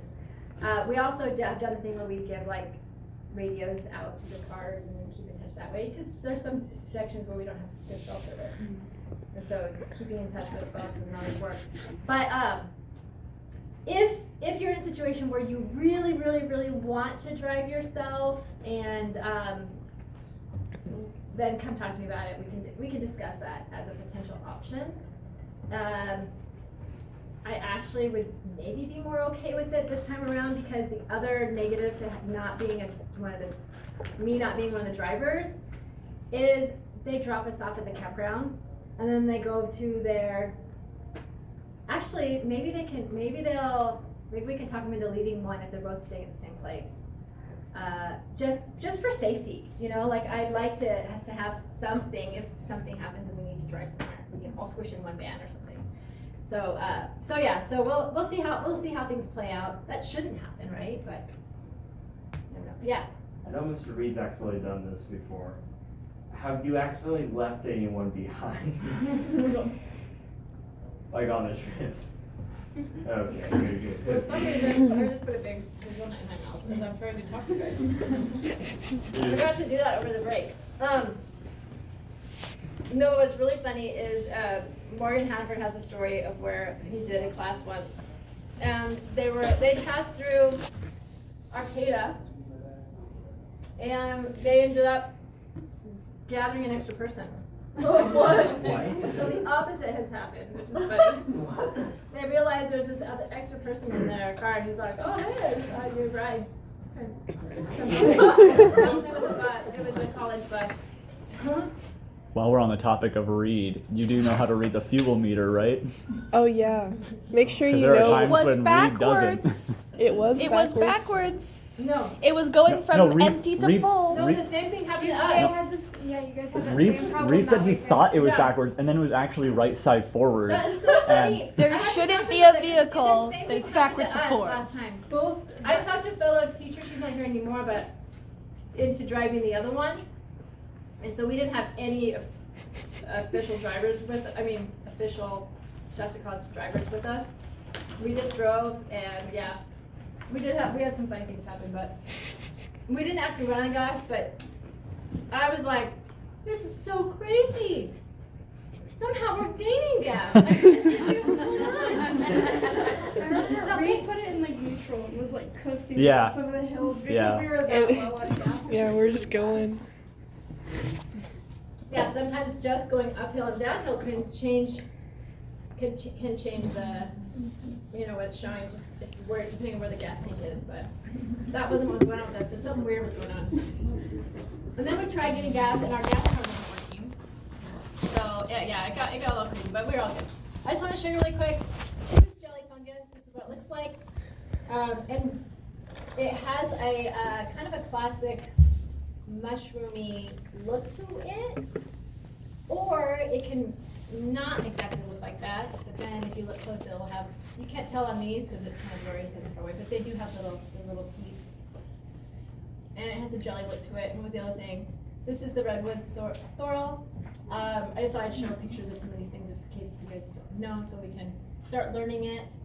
And I don't actually remember. I don't know if at this time if we will see them in flower or not, maybe. But the leaves are super recognizable, and those are, and on the undersurface is bright reddish purple, so you can always recognize them. There's nothing else that looks like that in there. They are edible and tasty. Yes. And they grow wherever Douglas fir are. They would really like to stay around Douglas fir. So if we find a grove of Douglas fir, we should look around for them. Yeah. And the redwoods, they do love growing underneath the Really? redwoods as well. Yeah. So we will, when we walk through the redwood forest, we should see them. And then this is the Redwoods Rising website, and I'll pull it into our like redwood forest section. Yeah, I'll pull it into our Canvas site.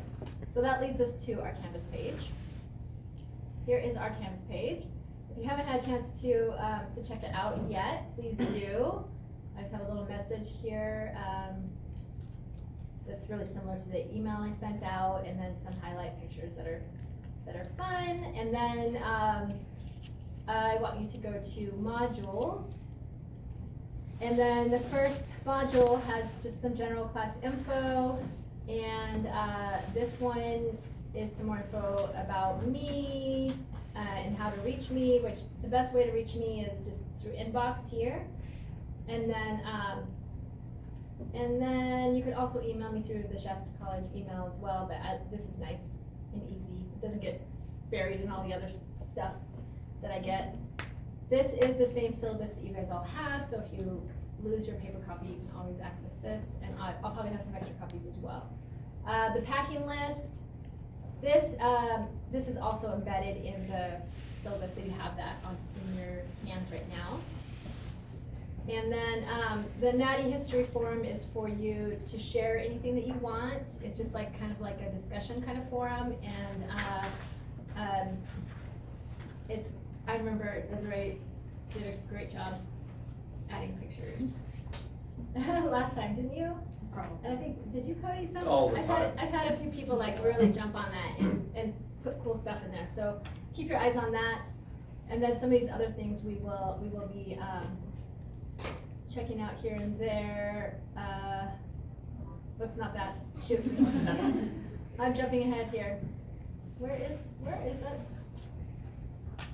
Where did I'm missing some of my links I had up? Oh, this one. So yeah, so this is one. This is just a great one that kind of covers a lot of the major topics we're going to be covering. And this is just from the National and State Parks, Redwood National and State Parks of California webpage. And it just does a great job talking about the geologic setting, soils, earthquakes, rocks, tsunami, rivers, streams, ocean, prairies. It covers a lot of great stuff. And then there's other great things on this website for you to check out. The Redwood National and State Parks will be hitting both, and it's really unique in the U.S. because it's the only place that I'm aware of, and I'm pretty sure it is in the U.S. the only place where you have the state park and the national park actually sharing space. You guys vouch for me on that? I don't think it's the only one in the United States. I think so. We'll have to check, because I remember, a ranger was sharing that, and I was kind of like, really? So we'll have to look at that. just learned about one somewhere else. Another one? Yeah. But they share, and like you go in one, so you pay to go in, and you can go in all of it, kind of thing, which is really nice. And there's so many places to explore within there. Just out of curiosity, has anybody not been there before? Don't be embarrassed or shy about it. I'm kind of like hoping someone has it, because that always makes it more exciting. Yay, thanks Carlos for being brave enough to raise your hand. Everybody else has been to the Redwood National and State Park? I've apparently been as a small child, but I don't remember it. So this will be my first time actually remembering things. Awesome. Yes. Oh, I've never. You haven't either? No, not to the state park. I've been like around the area, but I haven't gone. Oh, right. So you've seen the redwoods. I've seen the redwoods, yeah.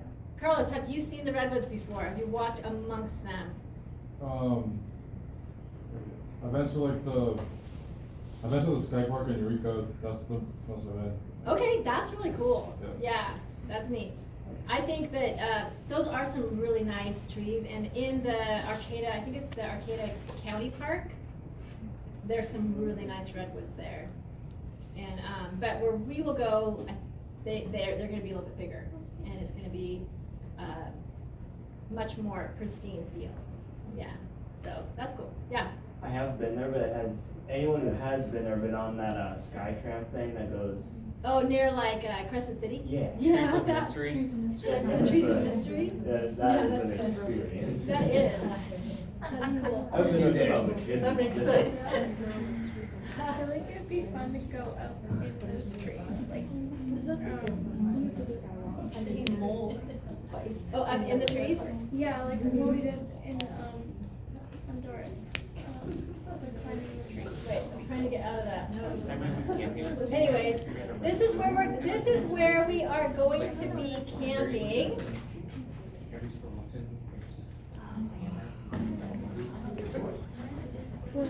All right, so we are going to be driving. We are going to be driving along 299. You can also access the region we're getting to by way through Crescent City that you talked about. And then we are specifically going to be camping in State Park. It used to be called Patrick's Point State Park. It is now called Sumeg State Park, to go back to the traditional name of the area. And it's just in itself, this is a really cool area to explore. And so I have carved out some time for us to get to know some stuff in that area, but we won't have time to see all of it. And but kind of the goal of this weekend trip is to see as many cool ecosystems as we can, and introduce you all to some really cool places that then you're like, I want to go back, and you'll know how to get back and have that information. And hopefully we'll find some really cool organisms as well. All right, so so that link, and then you'll all get a little like state park trail map too. But that's all here, and then the iNaturalist Redwood Coast Critters. That's if any of you are interested in iNaturalist, we can try to like. Do that when we find some critters and add our observations into that, which will be cool. Doing some citizen science. I had just a couple easy class assignments that I like to do in Canvas when I have a class at Shasta College, and just a survey, getting to know you, and sometimes I forget to do this, but I'll try to remember to do this next week. We can I can share the information with you all, and you can kind of see the graphs and some of the stuff. Obviously there's some information in there that you might not want to share with others, so we'll see. Right, maybe not. But answer questions honestly. I think I do have a question in there. Is there anything you want to let me know and want to share in kind of privacy in a way that might get in your way of being able to truly engage with this class? And so obviously I'm going to share that part. So no. All right, so class handouts, there's nothing in there now, but there will be. And then this is what I'm going to introduce today. And I do have some lectures associated, so there's the lecture slides. And then all of these links are excellent. I don't put them up here unless I think they're worth sharing with you. Sometimes we'll have time to watch some of them in class. Sometimes it just might be a part, and I'll be like, hopefully that got you excited to watch the whole thing at home or something like that. We just don't have enough time to watch everything. So I hope that you will take the time to watch these. And I did just go ahead and open up all the modules for the just major topics. There's a lot of stuff going on here, so of course click on whatever you want. But these are the main topics I'm going to try to at least touch on decently. but we won't have time to go in depth. The basic geology, intertidal zones and coastal habitats, and algae, which also goes into some of the coastal habitat stuff too. Plants, fungi and lichens, and then invertebrates, and vertebrates, and then also human history and culture. And that one actually has probably the most links, because I went down this deep rabbit hole with that, trying to just gather up as much information as I could about that, because I feel like it's kind of hard to find a lot of good info. And at the coast, you guys will definitely see and feel that there's a different relationship between the tribes along the coast. There's a better relationship between the tribes and like the state parks folks, the government, and the local people, more so than what we have going on here on the other side across the mountains. And it's really crazy. So when my hope is our last class in here, we'll have a time to discuss some of that and talk about what regions we're going to be in, what tribal ancestral lands we'll be passing through and whatnot. So, and we will be, connecting with some UROC folks out there when we're out there. All right, so that's our website, and let's go ahead and pull. Where did my? Oh yeah, there we are.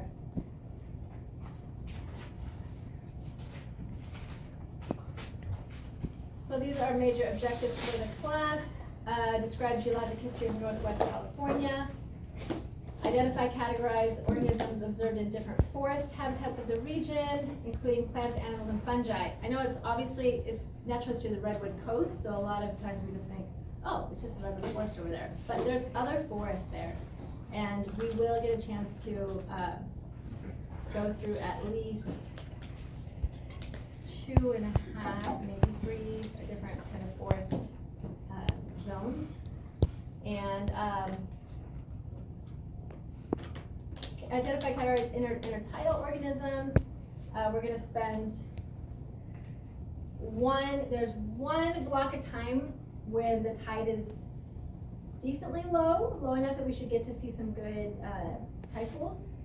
And so we're going to make sure we have to hit, around that time period. We don't have to hit right at low tide, but within an hour on either side of that low tide point, we will make sure we get to a good tidal pool area and just spend time just exploring and trying to find cool stuff. And I know limpets and gumbo chitin and ochre sea stars. We'll try to see all that cool stuff. We also, I think that's it. Yeah, hold on. Identify and categorize the organisms of sandy beach, dune, and lagoon habitats. We'll visit lagoons, and there's a really cool sand dune area we're gonna go explore. And I don't know if anybody has ever been over on more of the Samoa area. Before you get to the town of Samoa, you go past this region that's the Mahala sand dune area. Anybody been there? Oh, it's gonna be a treat. I'm like, yay! And it's actually one of my favorite hikes out there. And what's interesting and sad is it being one of my favorites, just where it's located, it ends up being put at the end of the whole trip, because that's kind of a little bit on our way out, back home. And I've had to cut it out both times. So, guys, make sure you help me not do that. And identify how abiotic and biotic environmental factors limit species composition diversity in these ecosystems. Anybody know what abiotic and biotic means? What's that? Oh, no, alive.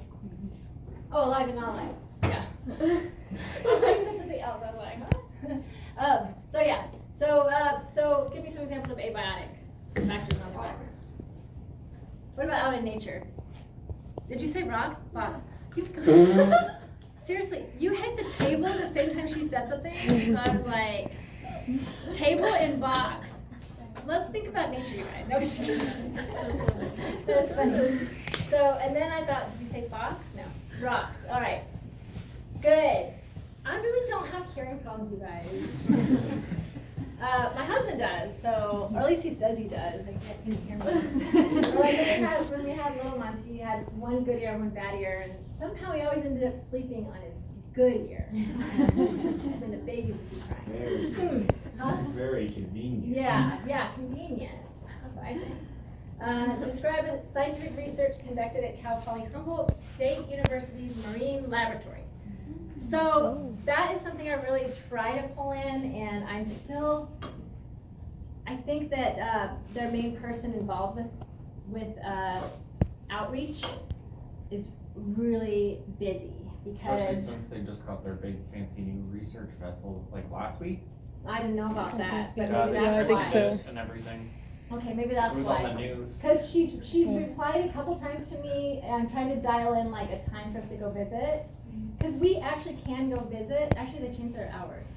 Usually, you can go visit. It's open to the public. The Marine Center. It's in the cute little town of Trinidad, and you can look at their aquaria, and you can go and do their little touch tank, and it's fun. Have you guys done that? Yeah, whenever I was If you go onto their campus visits to take you down there, you can go. Do they give a tour of the Marine Center? Have the back? Yeah. Yeah. You get to go walk around the whole thing. You walk around, but do they take you in like the back classrooms and tell you about the research? So you did get, so who was that with through? Isn't that It's when just you when we go did the with campus it? tour, Yeah. yeah. There's an option for you to hop on, like, they take a bus out to it. Okay, cool. Cause yeah, so that's what I've done the last couple times I've been out there is I actually, set up a meeting time and we go into the classroom, we have microscopes, dissecting scopes, and we get to look at a lot of really cool stuff that we hope to find when we go tide pooling, but we may not see them all. They usually have like some really cool nudibranchs, like that have fun colors and neat stuff to look at. Did you guys get a chance? I don't know, like, there's different tours you can ask for. Yeah, but that they just one, let us walk around it. that one, and then they'll take us back into the area where the students are doing research projects and talk about some of the research happening and get behind the scenes of the tanks. So I'm waiting to get for sure on that, so hopefully that'll work. And then explore human history of the region with an emphasis on native cultures, human-caused ecological issues, and conservation. Whew, so there's a lot of stuff that we're squeezing into that weekend. And so we already talked about what natural history is, and it pulls in both those abiotic and biotic. So abiotic being rocks, air, water, stuff like that. That's not living, but there's obviously we know there's living things in the water. And we can think of sunlight also. All these factors that and how they impact the living organisms. So it's about observing nature.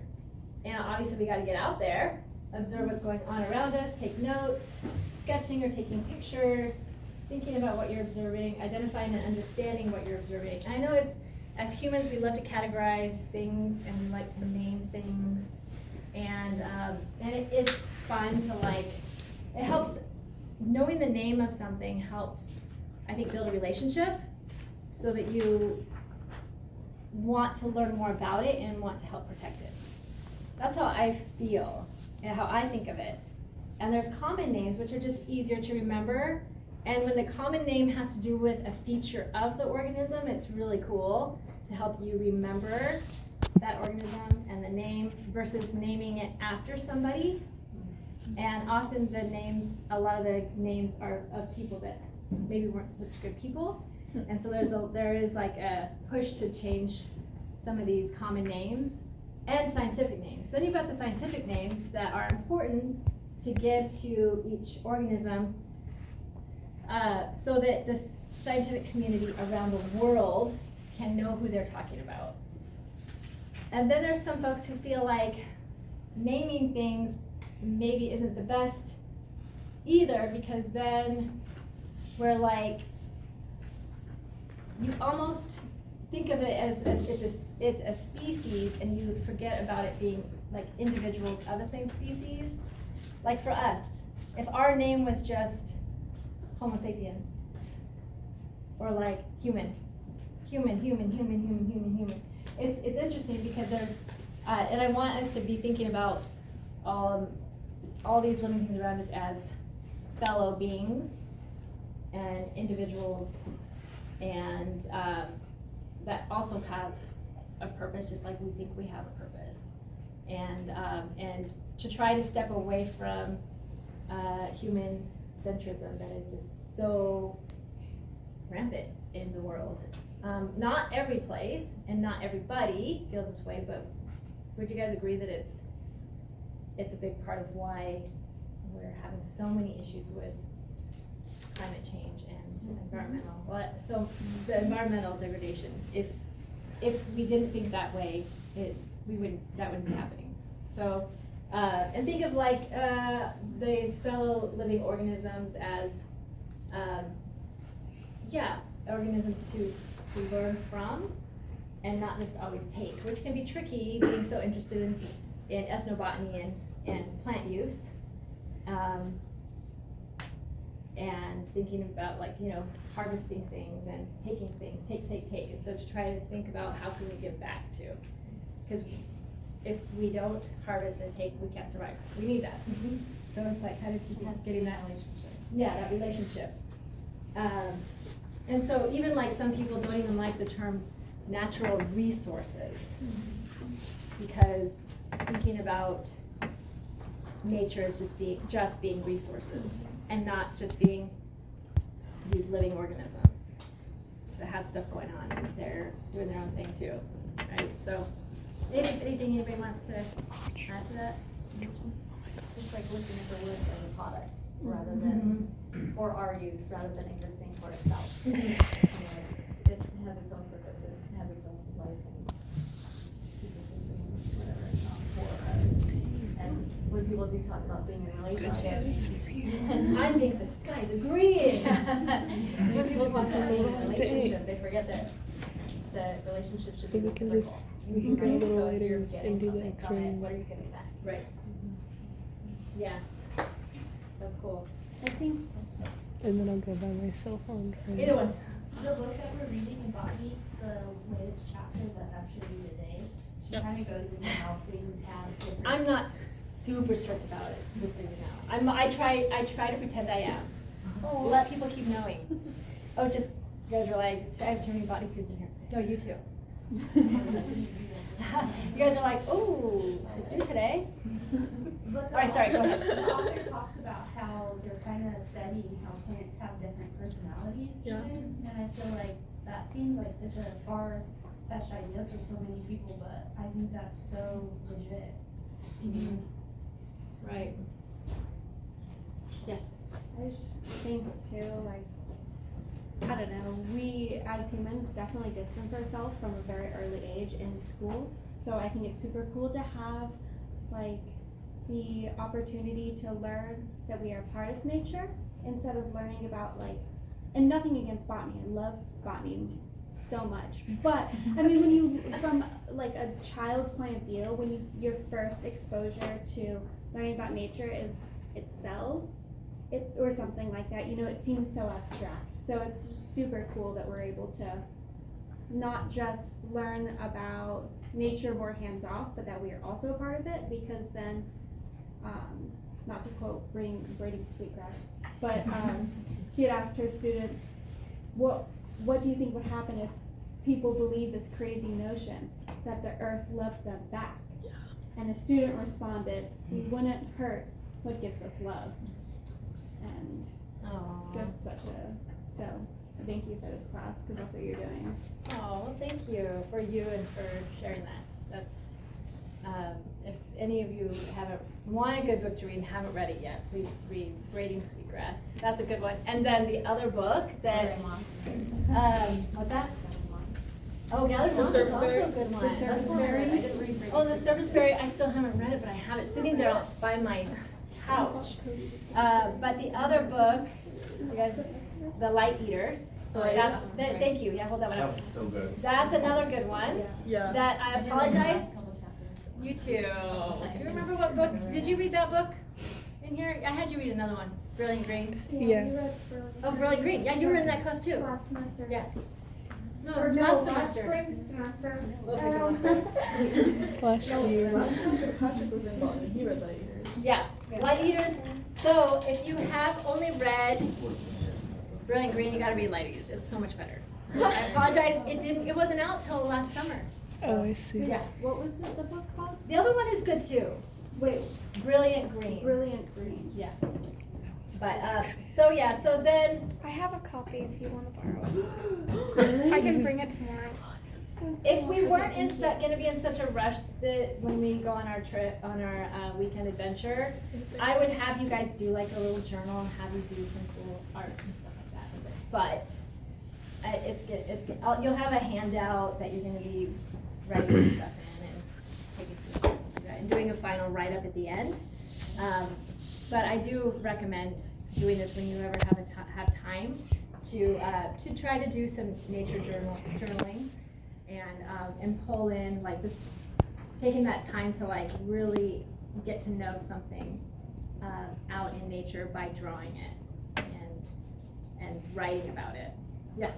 While we're talking about books, one of my favorite books is called The Spell of the Sensuous, which is kind of a misleading name, but it's all about like this guy explores why he thinks that humans have become so disconnected from nature, and like traces it back to like the language we use, how language has developed, and just like Western philosophy, Greek philosophy and stuff, and like he traces back all these different things that he thinks started as a source of humans seeing themselves.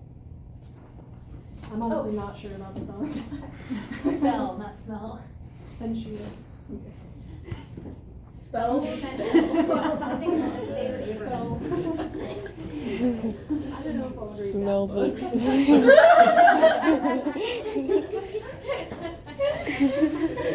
Wait a second. It's spell, not smell. And sensuous is spelled wrong.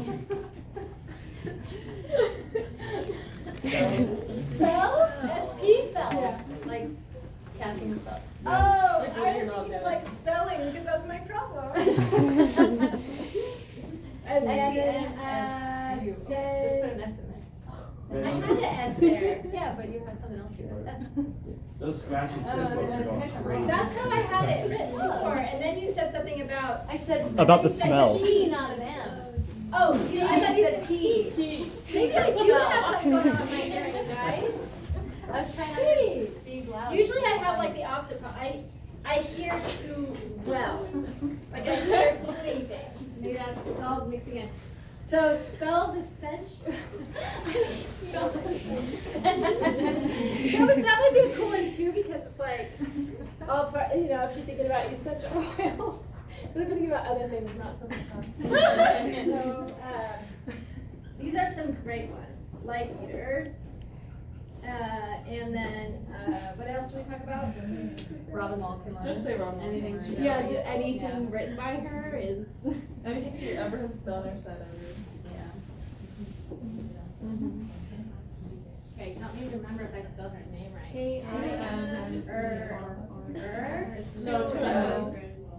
It's Kimmerer. Remember I told you, you don't know what letter it is? You do something like this, because it's like kind of like it could be an I or an E. Wait, what is it though? That was good. You're good. That's right. It's an E. Oh, they are E. Sure. Yeah, so look at it. Have you seen Roshan? All right, guys. I don't know if we're gonna get to geology today, but we have fun. No, if we're getting anywhere, man. Oh no, Charles Darwin. Oh yeah, so Did you hear about I'll eating whiz through every this type because of you guys already tortoise on know every these. different island? I didn't mean to jump ahead. I wanted you to guess, tell me, examples of folks famous by their nature observations. Who's the first one? John Muir. Oh, that wasn't the slide. That wasn't the slide, but yeah. Okay, John Muir. Who else? Jake Woodall. Jane Goodall. Who else? Lewis and Clark. Lewis and Clark. Who is Darwin's? Well, they became buddies later, but the other one who also came up with the same stuff as Darwin. He's actually the father of biogeography. No. Any of you guys? Who's doing GIS? You should know this. Dan Scullen would not be happy here. No, I'm just joking. I'm giving you a hard time. John Clark. Yeah. The one that did the bees.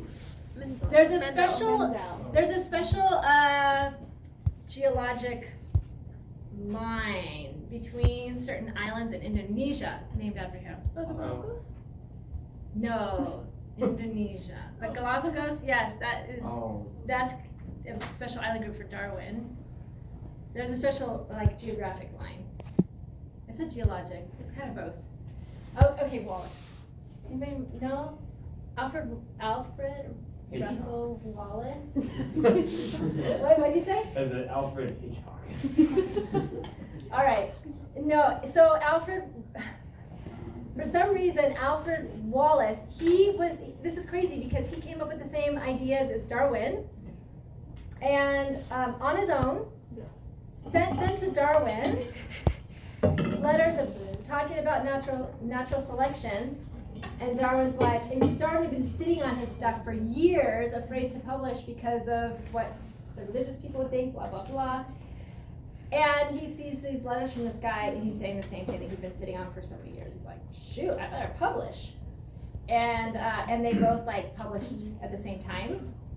And for some reason, Wallace it's true, Wallace just sort of gets overlooked, but he is the father of biogeography, considered. And then the Wallace line in Indonesia. So Darwin focused on the Galapagos a lot. Wallace was in these islands of Indonesia, like Borneo and Sulawesi and stuff, and realized these islands are so close together, but totally different organisms on one end than the other. And then all these other islands around here all had the same stuff, and then here they didn't.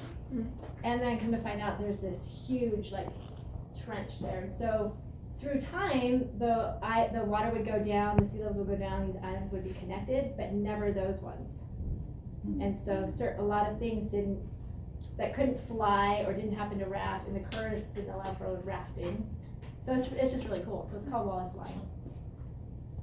Charles Darwin. Voila, you guys are right. And what's pretty crazy is, well, you guys all know about him, so we won't take time. Alexander's one. You also said, oh yeah, I know, there's so many great ones, but I just did these three that you guys all mentioned. So yeah. When one tugs at a single thing in nature, he finds it attached to the rest of the world. So, and all three of these folks became famous just for them from observing nature and looking at nature in a different way than others, and then doing something about it. So they've definitely impacted the world in many ways.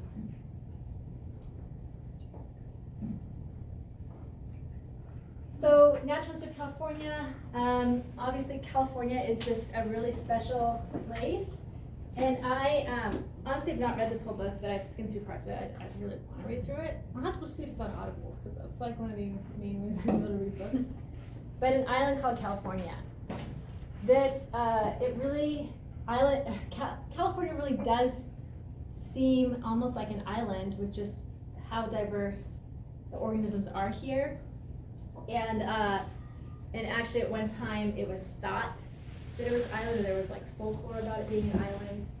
And but really it has to do with the topography. There's so much variation in the topography that you've got so many different zones. You've got the highest and lowest points in the lower 48 states, which is really cool. And sorry, we're not going to go to either of those on this field trip, but it's still interesting to point out. We've got Badwater Basin at 282 feet below sea level in this region. And then we've got Mount Whitney, 14,496 feet above sea level. Some crazy amount of climatic variation due to that topography. And the garden, Sunset Western Garden Book, 24 different climatic zones in California, while most other states in the US have only 1 to 4. And even, Florida's pretty good size, but we've got a few zones there. So very, along with the climatic variation, the precipitation, we've got one of the driest places, also same areas like the lowest. Surprise, surprise, kind of driest place. And then no measurable precipitation recorded for 25 months. And then we've got not the wettest, because more northwest of us, we've got some wetter areas, but still it gets pretty wet up in these forest regions where we're going to be. And then temperatures, quite extreme differences in temperature. Highest temperature in the Western Hemisphere was recorded. That I need to update because we had that really hot spell this past summer, right? Where that might be different now. I should look into that. It might have even got hotter than that. But just even comparing here in Redding and the fluctuation of temperatures we have going on compared to the coast where we're going to be going. The coast, anyone want to guess at like the temperature variation of the coast? Yeah. And then how about here? No, so yeah, 15 to 20 degrees max, like maybe it gets like 50s, 60s, maybe like if you're lucky up in the 70s or high 70s on like a sunny day. And sometimes it can go down, colder down to the 40s, but that's not much, but it would change. But then here we can get down into the teens, and then we can get into the 100 and teens. So that's like 100 degrees variation potentially, which is pretty crazy. So we've got mixes of valleys and mountain ranges, and when we get into talking about the formation of California, that's of course what leads to the crazy topography, the variety of topography that we have in the state. And then we've got here the lands west of San Andreas Fault slid from a point adjacent to mainland Mexico 300 miles to the south, right? So we've got some weird mixing of geology because of that too. Continuing on with the geology, because of that interesting formation of California and this subduction zone happening as the Pacific plate is going under the North American plate, and then other plates too before Pacific plate we'll talk about, and then now moving Pacific plate now going north, cause a lot of really cool volcanism. And where we live, right, we've got a special place that has examples of all the major volcanic types, which is really cool. Plate dome, shield, cinder cone, and strato, also known as composite, with the strato volcano. So that interesting geologic history leads to really interesting rock materials, that leads to really different kinds of soils and soil types, and then that in itself, not even talking about the, bringing up the temperature and the climatic changes and whatnot, that then has a lot to do with what kinds of plants will then grow in those areas too.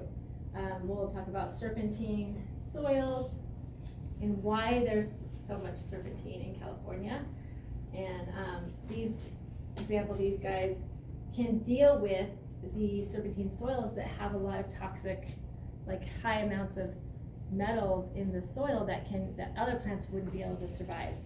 But some plants can't. And so they've been able to take advantage of some of these areas that other plants can't. So, but that leads to diversity, right? That pushes, genetic mutations are happening in organisms all the time. We all have genetic mutations happening within us, and most of it's happening in areas that don't change our genes. They're in other parts of our DNA.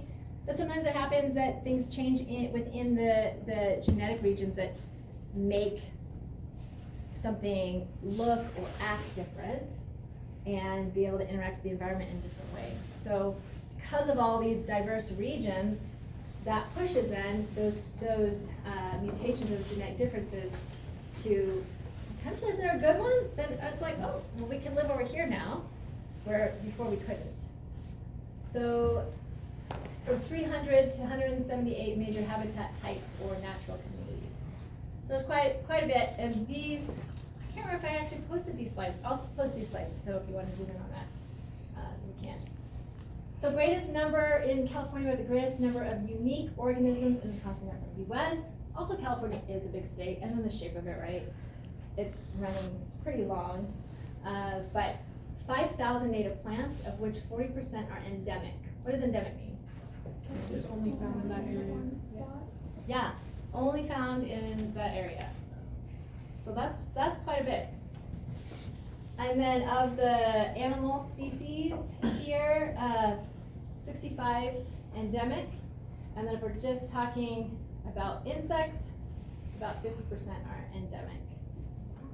Because there's so many different zones. Yeah. They are cute. So largest and tallest organisms on Earth are found in California. Separate species. Aren't you feeling excited about being in California? There's so many amazing things about it. We've got the largest organism, which happens to be a plant. And the giant sequoias can equal in size to 10 blue whales, which is the largest animal on Earth. I'll take that, whales. That we've seen. Maybe there's some bigger things lurking deep in the ocean. I don't know. And then the coastal redwoods are the tallest organisms on Earth. Yes. I was just gonna say, I also recently learned, and you probably know this, but it was just interesting to think that also the blue whale is the largest animal to have ever. Oh, right. You're Yeah. right. It is Yeah. bigger than any of the dinosaur Yeah. bones that we found so far. So I just thought I was surprised to learn that as Yeah. well. Because we get this idea like, what about the brontosaurus and is there like the megasaurus? All these like things that are just huge. And the blue whale's still bigger. Yeah. Really. And so thinking about 10 of those compared in weight to the largest giant sequoias. Plants are cool too, right guys? And then the oldest single known organism that we can actually date by counting the rings are the bristlecone pines, around 5,000 years old. Looks old enough.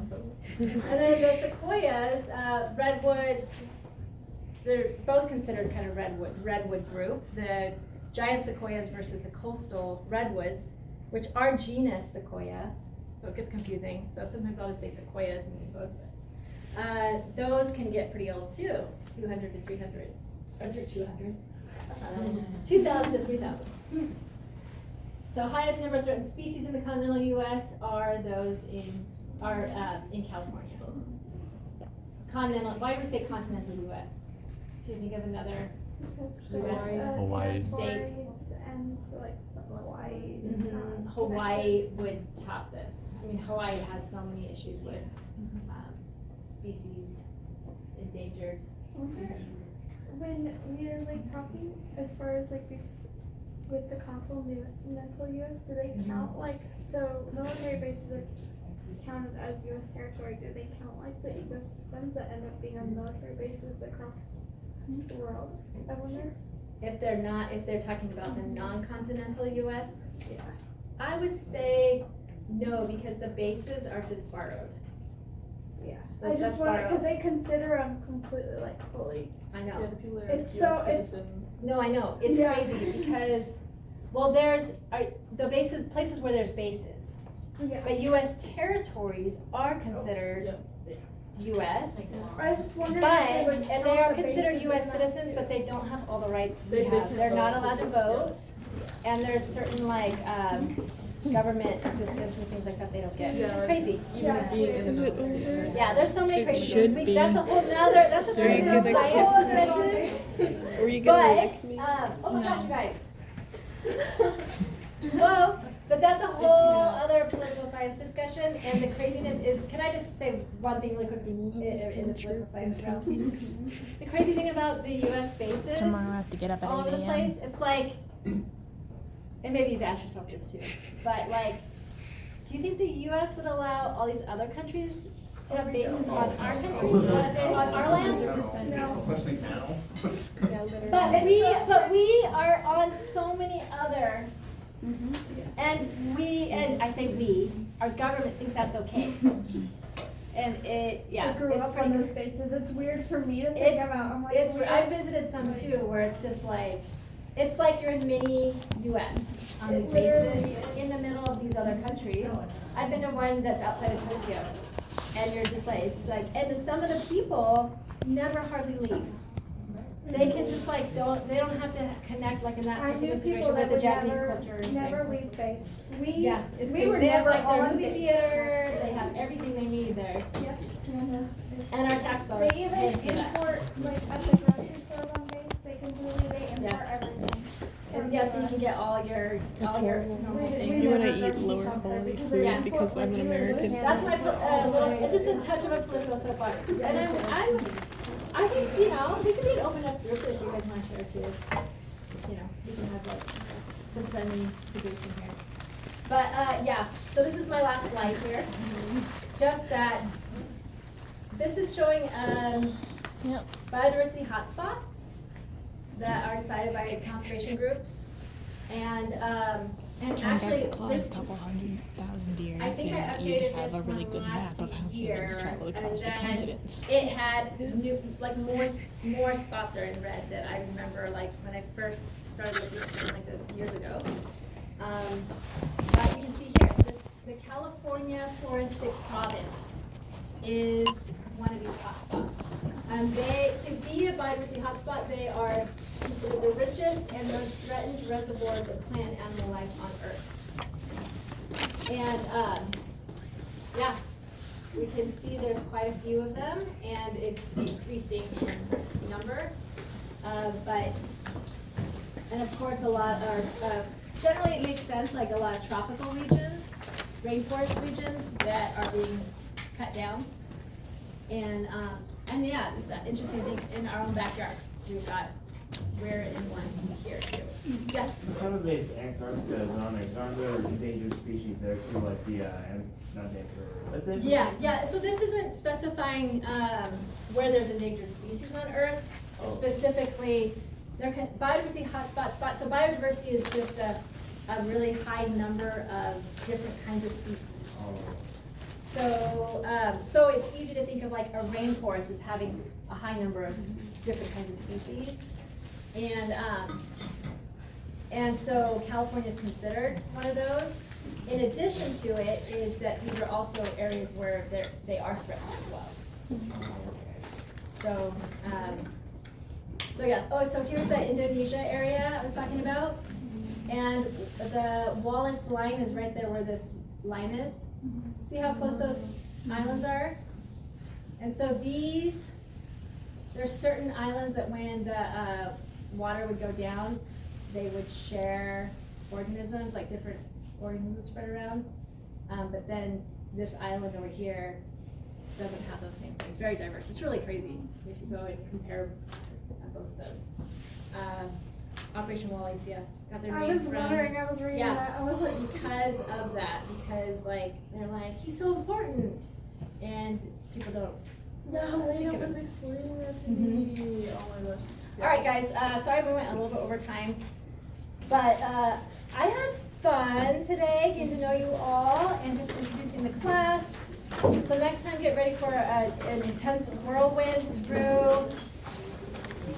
I'll have to cut down the geology stuff, and we'll do basic geology and get into coastal stuff and start talking about different organisms. more we have. And go over to the main one. Oh my God, we didn't even talk about the syllabus. So make sure between now and then, do those couple of easy assignments online, right? And read the syllabus, and we'll talk about it when we see each other again next week, okay? Listen up one more time. Sorry, you guys. In the syllabus is a packing list, so you can go over that too, and maybe write down questions you have on your syllabus, and we can discuss that next time. So we can be starting to prep for our trip and decide who's gonna share tents and who's gonna tent on their own and all that good stuff.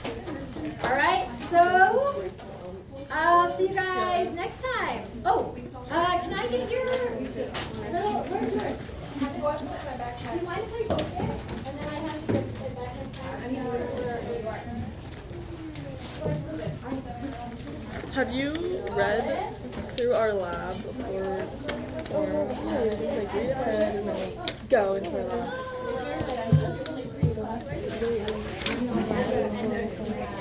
Well, actually, last year it ended up being 17 What? At least I'm not seeing it tomorrow. All of skid down. I know. It was just funny. This is